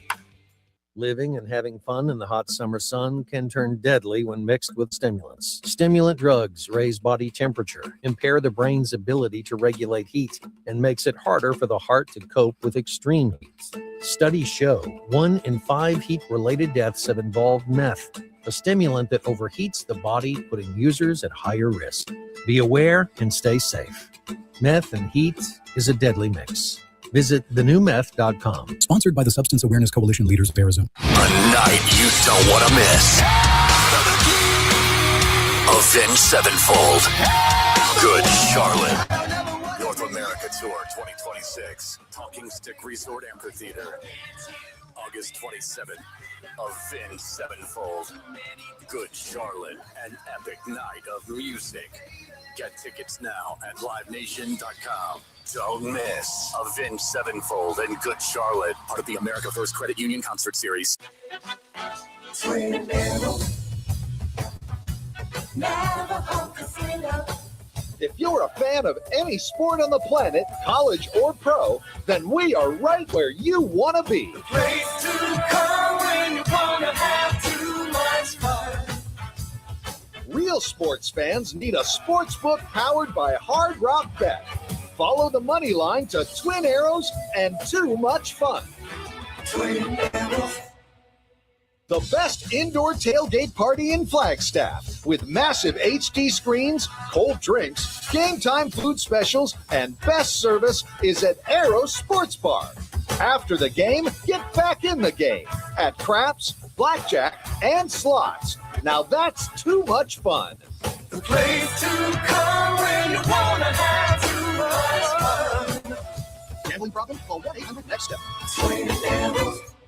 I'm Dan Patrick, and this is Above the Noise. NFL offseason isn't quiet. It just changes form. Games give way to rumors. Highlights get replaced by speculation. It can feel like noise, but the truth is, it's not all that empty. Over time, we've learned that some of those whispers tend to lead somewhere. Look at Jalen Hurts. What started as scattered questions gained traction when Jeremy Fowler of ESPN reported real concerns around the quarterback in the building, refusing to commit to an evolving system, at times a poor attitude, and a hesitation to attack zone coverage. Well, now there's Puka Nacua. While other receivers like Jackson Smith and Jigba secured major deals, his contract situation stalled. That alone raised eyebrows. Now with news of him stepping away to enter rehab in the offseason, even more questions. The league has a way of telling on itself if you're not paying attention. And every so often, what sounds like noise turns out to be news. I'm Dan Patrick, and this is Above the Noise. There's nothing worse than jumping into your car or somebody else's and it just smells bad. Meguiar's whole car air refreshers. They're the perfect way to fight that funky odor and replace with a fresh, lasting smell. The aerosol mist moves throughout the cabin, freshening up the interior in minutes. And with the launch of Meguiar's new luxury collection, there's a variety of scents you can choose from that will redefine your drive. Meguiar's, celebrating 125 years of keeping cars clean, shiny, smelling great. These days, everybody's searching for ways to save on insurance, scrolling comparison sites, digging through tips, chasing deals, but Liberty Mutual makes it simple. Liberty Mutual customizes your car and home insurance to save you money. And when you bundle, those savings really come through. It's insurance built for real people with a team that goes above and beyond to help you keep more of what matters. No hunting, no hassle, just confidence that your coverage customized with savings in mind. Start your quote at libertymutual.com. Every Friday from 5 to 6 p.m. is MMA Friday on the Sports Zoo with official UFC ranker Scott Lewis, brought to you by RTO Sullivan's, your home for every UFC event. The Sports Zoo is the only show in the Valley that gives you 1 full hour of MMA every week, featuring Scott Lewis's official UFC ranking changes, fight predictions for every weekly event, shocking MMA stories, and more. So tune in every Friday from 5 to 6 p.m. and then head to RTO Sullivan's every Saturday to watch the fights. Go to RTOSullivans.com for a location near you.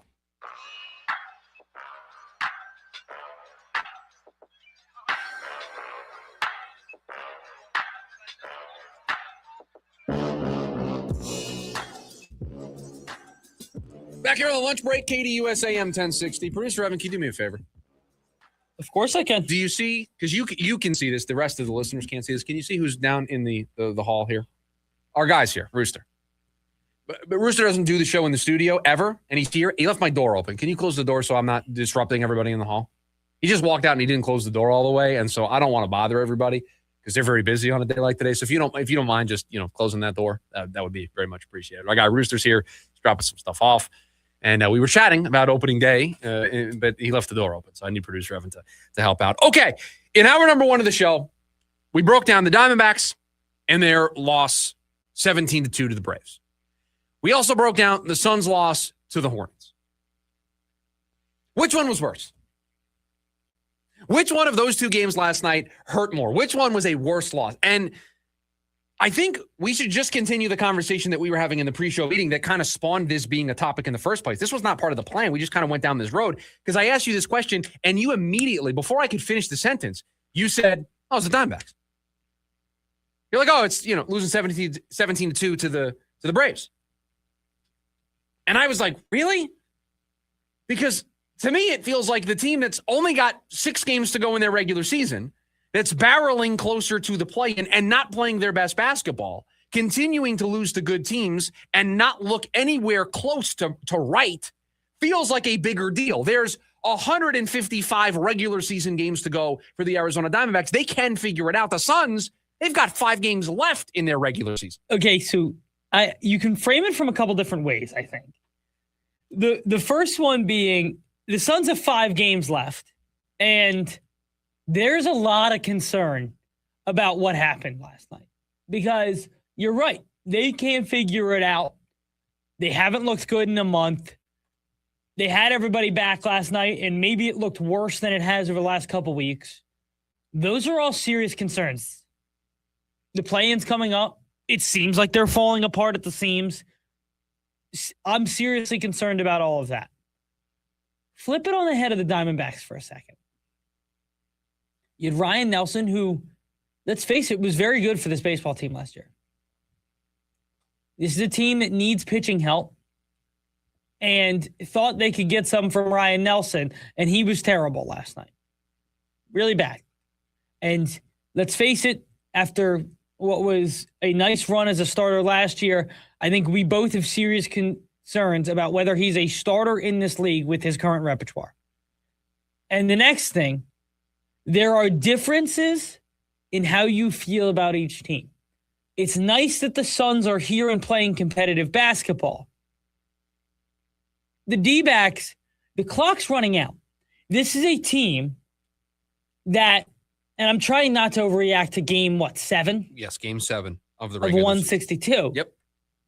But you walk away last night with a little bit of concerns because this is a team that, once again, poured money into the roster that I didn't think they were going to pour into it.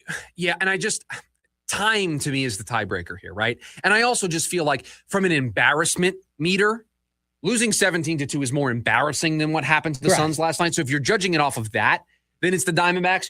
You had to use a position player on the mound, and he gave up a 5 spot, for goodness sake, right? And so that's just from an embarrassment level, it's Diamondbacks over Suns. But in terms of importance, in terms of it mattering, last night's way worse for Phoenix. Way worse. The Not Suns even close. than the Diamondbacks. The Diamondbacks, we may forget about 17-2 in a week. Are we going to forget about this loss to Charlotte in a week if it's the difference between them being the 7 seed or the 8 seed? If they get to the play-in and they lose that game and we go, yeah, we've been watching it for a couple of weeks now of them not being able to play well. It just feels like last night is way more impactful for the Suns in the short term and the medium term. Whereas for the Diamondbacks, Ryne Nelson's going to make what? If he's healthy, another 28 starts this season? I mean, there's so much time for him to turn it around. There's so much time for the team to look better. And so there's just so much time for us to, as the season moves on, forget about 17-2, to forget about getting embarrassed by the Braves, to forget about the numbers that we shared in the first hour of the program of how this pitching staff, it's really just 7 bad innings that has doomed them to start this season. I just feel like with how high stakes we're at in this Suns season, it just has to be the Suns. That's the worst loss. Because if you win, you can point to Mark Williams returning. You can point to Dylan Brooks back for the second game. You can point to the relative health of the squad. You can point to it being a decent opponent on the other side in Charlotte. They're a play-in team in the Eastern Conference. And you can say, okay, finally the team is healthy. Finally, the team looks right. Finally, they got back in the win column against a team that's competing and needs every game just as much as we do. You can start to feel like the mojo is back for this team. You didn't get any of that. You didn't get a glimpse of it. You didn't get pockets of it. You got none of it last night. None of it. None of it. And now you've only got 5 games to go to try to recapture some of that magic. Where the Diamondbacks, they could win tonight 17-2. And it would erase it. And you'd feel like, great, we can move on. We talked about it. You burned the tape from last night's Diamondbacks game. We're not burning the tape from what happened to the Suns last night. No, you need to go back and watch it. We got to go back and break it down. And so that's why, to me, just both are bad. Both are embarrassing. Both are bad.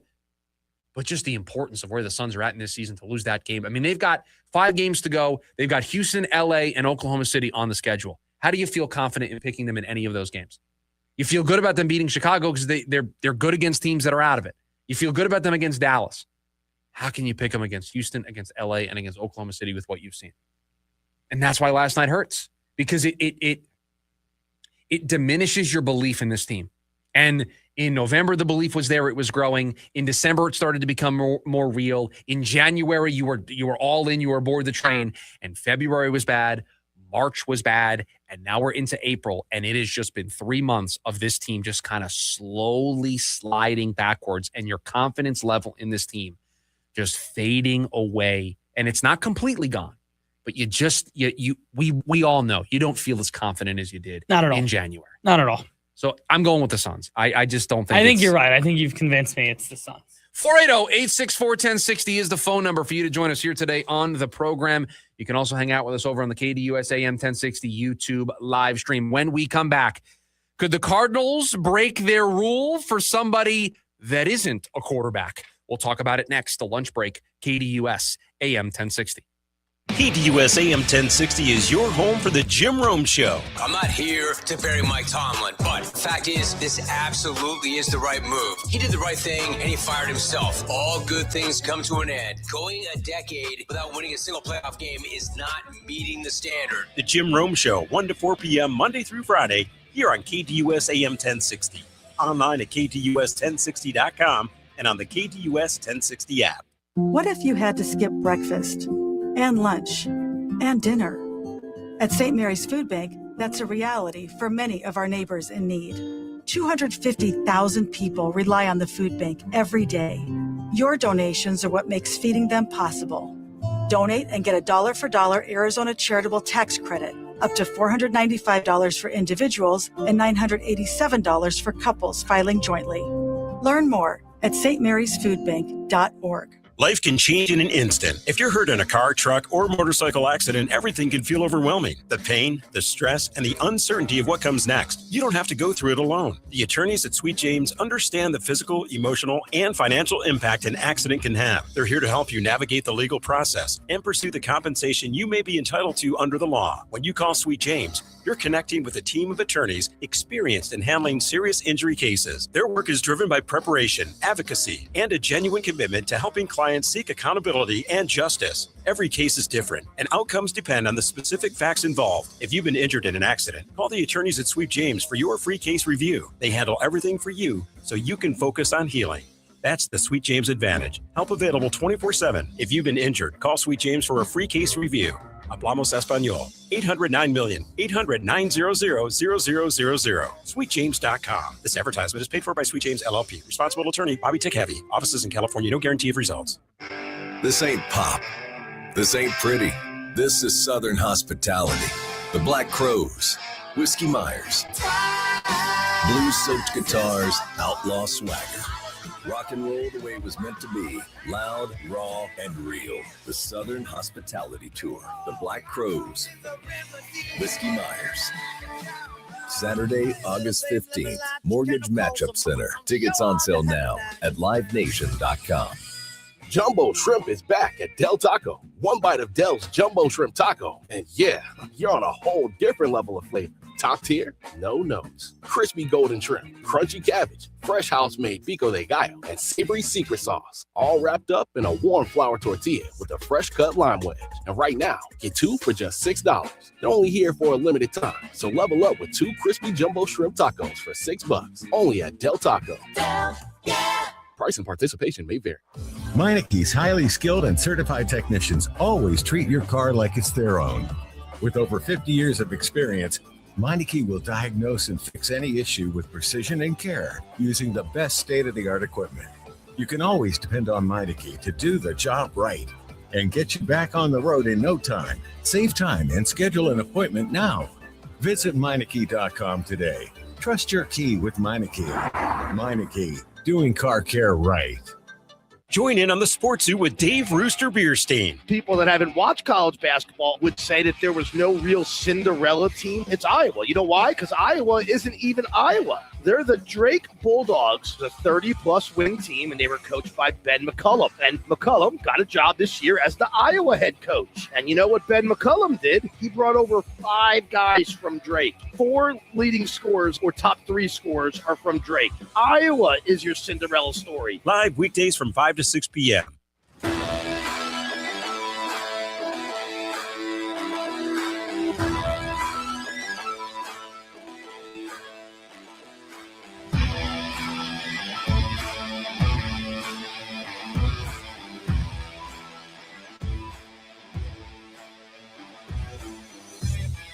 Back here on the lunch break, KDUS AM 1060. Chris Schubert, producer Evan, hanging out with you today here on the show. NFL draft is right around the corner. And we've got a story that touches two franchises that we cover on this show, 2 programs, 2 organizations that we cover on this show. We've got a ASU tie to this, and we've also got a Cardinals tie to this. ESPN has like a NFL draft page that they kind of update with the latest, and they ask questions, and they're insiders and scouts, and they kind of empty their notebooks of information. And so they did that again today.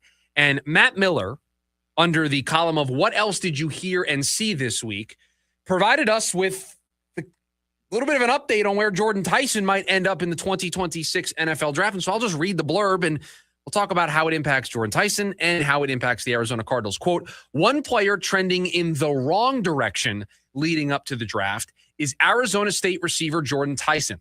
In reviewing my grades with a handful of scouts, many remarked that Tyson's hamstring injury and lack of pre-draft workouts could cause him to slide back to the back half of the first round. 3 scouts told me that Tyson ranks as the number 4 receiver on their internal boards, end quote. Yeah, no, I'll pull a Mel Kiper for you. This league hasn't been able to scout quarterbacks for 50 years. They get it wrong constantly. But they were right about Shador, and Mel was very wrong. He's been very wrong for 50 years as well. I can tell you confidently, I have not been as wrong as Mel. Probably because I don't have the career he has. I was just going to say you haven't been doing it long enough. I'm confidently right on Jordan Tyson. So they pointed to the hamstring injuries, and they pointed to the lack of pre-draft workouts. One of these things I can understand being a concern. The other, I don't get. You want to say the hamstring injury, the entire body of work injury-wise that Jordan Tyson has, you feel a little uneasy about taking him inside the top 10 because you can see a world where he's really not healthy. He plays maybe 10 games a season, and you just can't have a top 10 pick be that unavailable for you. Okay. I think the talent is incredible.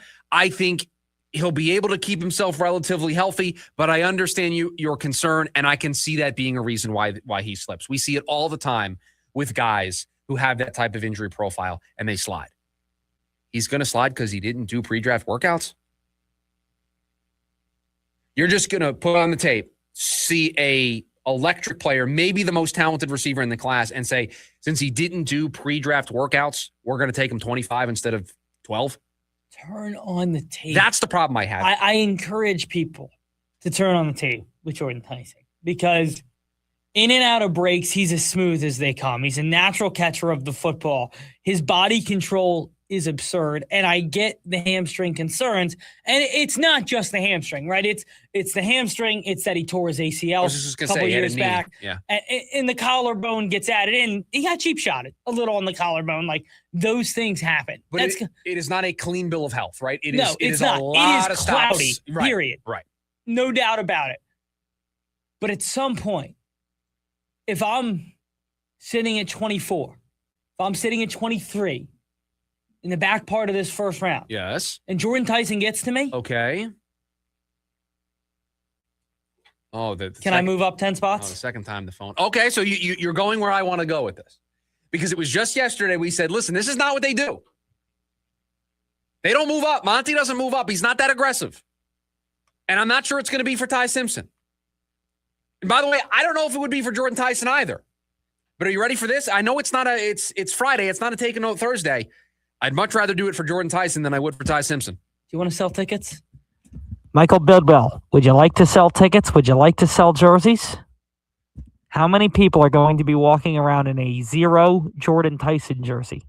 I am much more interested in the idea of moving up to get Jordan Tyson from 34 than I am moving up from 34 for Ty Simpson. There's risk. There's risk with both. If you're moving up for Ty Simpson, it's a guy that you're going to have to give an opportunity to start with. You're getting a guy that's only made 15 career starts in college. A lot of question marks there. The same thing applies for Jordan Tyson. But what are the concerns? The injury? Well, guess what? It's baked in when he's there at 24, 25, 26. It's baked in at that point. You're getting the value now. It is now caked into where he has fallen in the draft. They have already punished him for the injuries because talent-wise, he's a top 15, top 10 pick. Top 5. And if he goes outside of there, then we've already factored in, I'm not sure if this guy's going to be able to stay healthy. And so now you can start to maybe entertain the idea of moving up to get him. Now, we got to see what the price is. We got to see what teams are willing to do. You're kind of in a range where teams love to take a wide receiver. And I'm not even saying they would do it. Again, their rule of thumb has been we're not that aggressive. We don't do that. And I don't think they would here. But after yesterday saying I wouldn't do it for Ty Simpson, I think I'd be more inclined to do it for Jordan Tyson. Certainly. I watched Jordan Tyson, and the name we've come up with on this show has been Justin Jefferson. It's the name we've invoked a couple of times here. And it feels like an egregious comparison. And I get it. Yeah, it feels extremely unfair, right? The league's a top 5 receiver in the league, at times the best receiver in all of football. I watch him play, though, and I don't understand. I get the concern, but I don't understand how I'm going to be there if I'm in the mid-15s and I'm Carolina, right? And I'm picking as the first playoff team out. Don't I want another weapon for a young quarterback? If I'm at 12 and I have a young quarterback, let's go through it. Honestly, if I'm looking at the board right now, Tennessee, I get not taking them at 4 because of the injury concerns. Let's get out of the top 10. Kansas City at 9. Actually, let's stay in the top 10. If I'm Kansas City at 9, I check it. Yeah, I'm checking in at 9. I am checking in at 11. I'm checking in at 14. 14. I'm certainly Probably not. I'm certainly checking in at 16. I'm checking in at 19. I'm checking in at 22. I'm checking in at 23. You don't think Detroit would even check in at 17? Maybe. I'm checking in at 23 if I trade A.J. Brown. Correct. I'm checking 22. I'm checking in at 25. 26, certainly. 26. I mean, 27. If he gets to Buffalo, he'll put up 1,800 yards in Buffalo in the next 3 years. I don't see a world where he's not taken by pick 27. Like he's 25, Chicago needs a receiver. 26, Buffalo, they need a receiver. 27, San Francisco, they're going to move on from Brandon Ayuk here at some point. I mean, there's just so many teams in this range that, yeah, he may slide, but he's going to be a first-round receiver. I don't think the slide's going to be that far. I think they're gonna bake in the injuries and they're going to say, okay, you're not a top 10 pick, you're not a top 12 pick because of it. But are you a top 25 pick? Yeah. And so that's how far you're going to have to move up. You're going to have to move in front of all those teams. That's a far way to go from pick number 34. That's a long way to go. And you just look at this board, and if he gets to 20, my immediate thought is if I get to 20, Pittsburgh may want him at 21. The Chargers may want him at 22. Depending on what the Eagles did with A.J. Brown, they could want him at 23.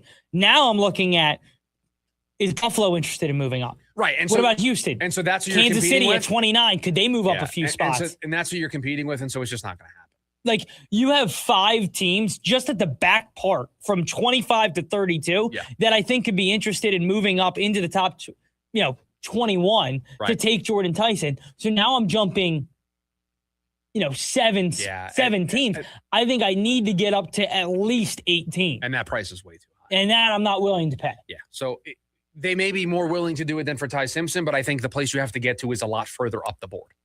But then it also gets interesting is if you are willing to move up for Ty Simpson, if one of these teams at 21, 25, let's say Buffalo at 26, couldn't get up to 21, Tyson goes at 23, 24.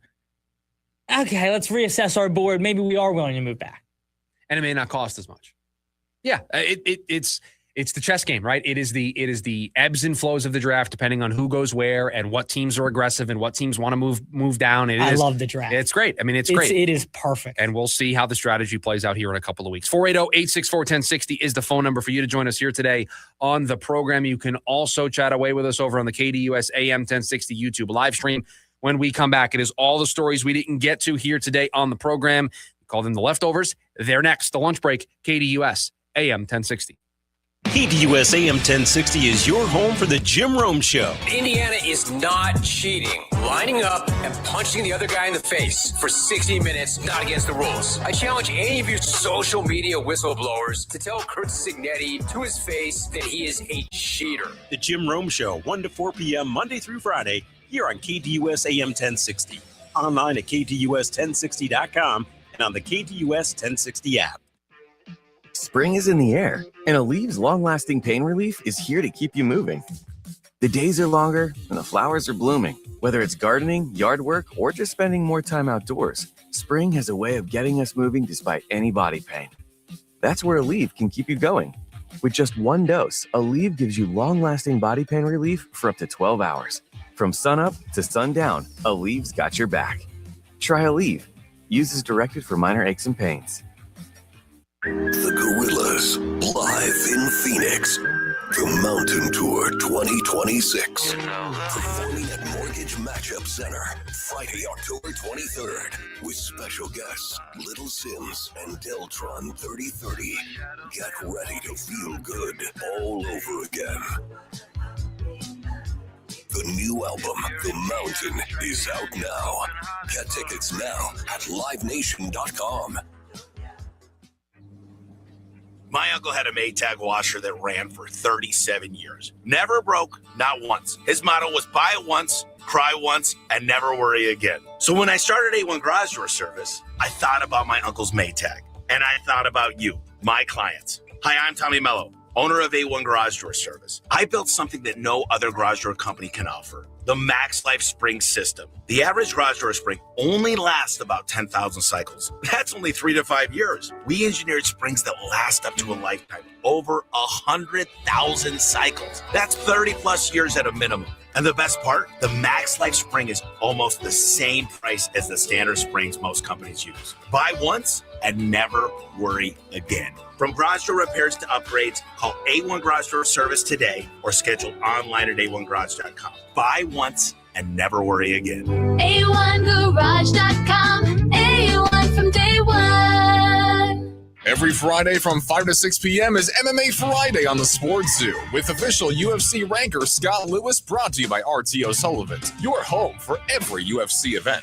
The Sports Zoo is the only show in the Valley that gives you 1 full hour of MMA every week, featuring Scott Lewis's official UFC ranking changes, fight predictions for every weekly event, shocking MMA stories, and more. So tune in every Friday from 5 to 6 p.m. and then head to RTO Sullivan's every Saturday to watch the fights. Go to RTOSullivans.com for a location near you.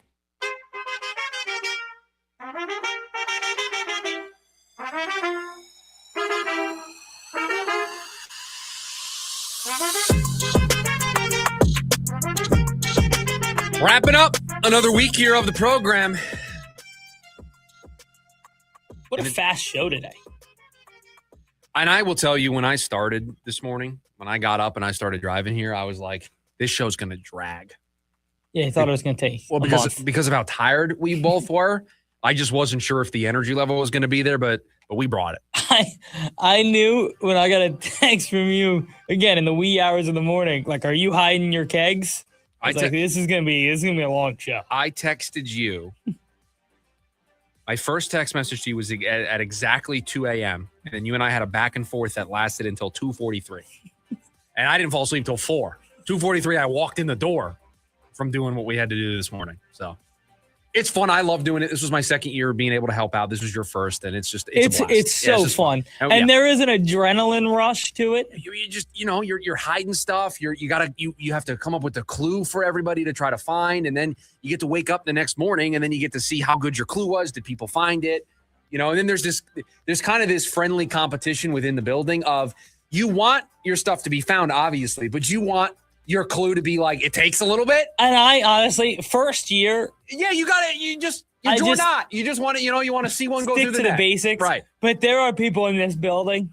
People are still looking for kegs out there. I don't actually.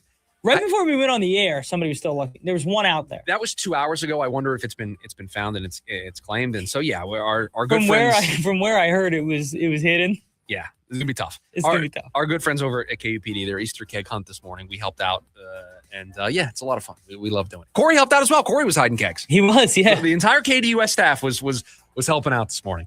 It was a good time. What do we have in the leftovers today, producer? I want to start with maybe the biggest thing going on this weekend. There's this thing. So in the basketball world, in college basketball, they do this big tournament, right? And there's 4 teams left, right? Yeah, so then they get down to the 4. They call it the Final Four. Wow. Kind of a alliteration there that they've come up with. I like it. But we're down to 4 teams. Hold on. What if we had like alliteration in other rounds too? What if we had like when they had 8, we called it elite? The Elite 8. What about when 16, we called it sweet? We could do that. And now we're getting a little crazy. And then for the 32. We just called the round of 32. Second round. Yeah. Yep, that makes right. That makes sense. The sensational 64. See? 5 minutes to go till the weekend. I still got it today. And then you call it the first 4. The only times we don't have alliteration are the first and second rounds. Yeah. If you get past the first 4, we're done. The tremendous 32. That's a little. The TH is. That's a little wordy. Yeah. So we need to do a little better with that. But I also think we need a TH sound. So we need a word. The thunderous 32. I like that. The spectacular second round. I want to go with the numbers. We do the numbers everywhere else. I want to try to keep that theme going. Either way, we've got 2 really good basketball games. So Saturday, it starts 3 p.m. Illinois takes on UConn. Illinois, a 1.5 point favorite. I will tell you, I have watched probably 25 different times the reaction from Grant Hill and Bill Rafferty when UConn makes that shot. I've seen it like 25 times. I know you're gonna love this story, and you're gonna be like, this is a classic me story. But so I was little, like I don't even remember this. I was so young. Here we go. Grant Hill's like niece went to my high school, and I knew her because this is what you do. You have stories like this all the time. So go ahead. No, we were down in the Bahamas in Atlantis, and. Okay, go ahead. And I can already see where this is going. I was so young, and we met Grant Hill. Of course you did. And so we have a picture, and again, all of this is on some Mac computer that unfortunately crashed, and we cannot get any of these pictures. But there's a picture of Grant Hill holding me up, one arm, like up in the air. And my dad, who at that point, obviously a full-grown adult, is up to like Grant Hill's hip. So let's just discuss 2 things that you have said that you have kind of in your possession and you've been unable to produce. Is a voicemail from Coach O. And a picture of Grant Hill. Of Grant Hill holding you like a basketball. The voicemail from Coach O, I'm sure I could find somewhere. It's just going to take hours and hours and hours. So you just got to give me, a couple months. The picture of Grant Hill, it may be gone forever. That might see ya. But if I do we find went bust up. If I do find it, then I will let you know. I want both of those things. I want both. I want. And I knew you were gonna think that story was crazy. I want the Coach O voicemail because I want it on the board. It's so long, but we can. No, that's fine. I don't care. I want it on the board in its entirety. What is our longest drop? Our longest drop is 7 seconds. No, I have one on our board that's 47 seconds. On my board. Lawler Watch is 15 seconds, but that's not really a drop per se. Yeah. And I wouldn't call this one. Well, you know what we don't have I yet? have a 16-second one. Would you like me to play it? No, what is this? Colts should win I just by want to be 30. very clear. It's as bad as I've ever seen. Okay? They should win by 30. And guess what? If they win by 30, you know what I'm going to say during the rewind on Monday? I have no idea what to do with the Indianapolis Colts. I don't know if I should put them in the Schubert scale. I'm not sure what to do with them. The NFL look ahead and the NFL rewind, it's just so drop worthy, some of the stuff in there. We had a drop earlier this week that is still not yet on the board. Maybe I'll pull it. I'm not pulling it today. I'll pull it on Monday. I have it pulled. You have I'm a big moon guy? But you have it pulled? But we by the way, didn't get to a single leftover story right there. We didn't even talk about the other game. So what's wrong with I'm a big moon guy? Is it not? No. It's just not in yet. It's just not on the board yet. It'll be on the board by Monday. Don't you worry. A lot of ASU baseball today and tomorrow. If you want to enjoy that here on the station, that's it for us. Jim Rome is coming up next. Producer Evan, thank you for all that you do. Everybody, have a great rest of your Friday. Thanks for hanging out with us all week. We'll talk to you on Monday. See ya.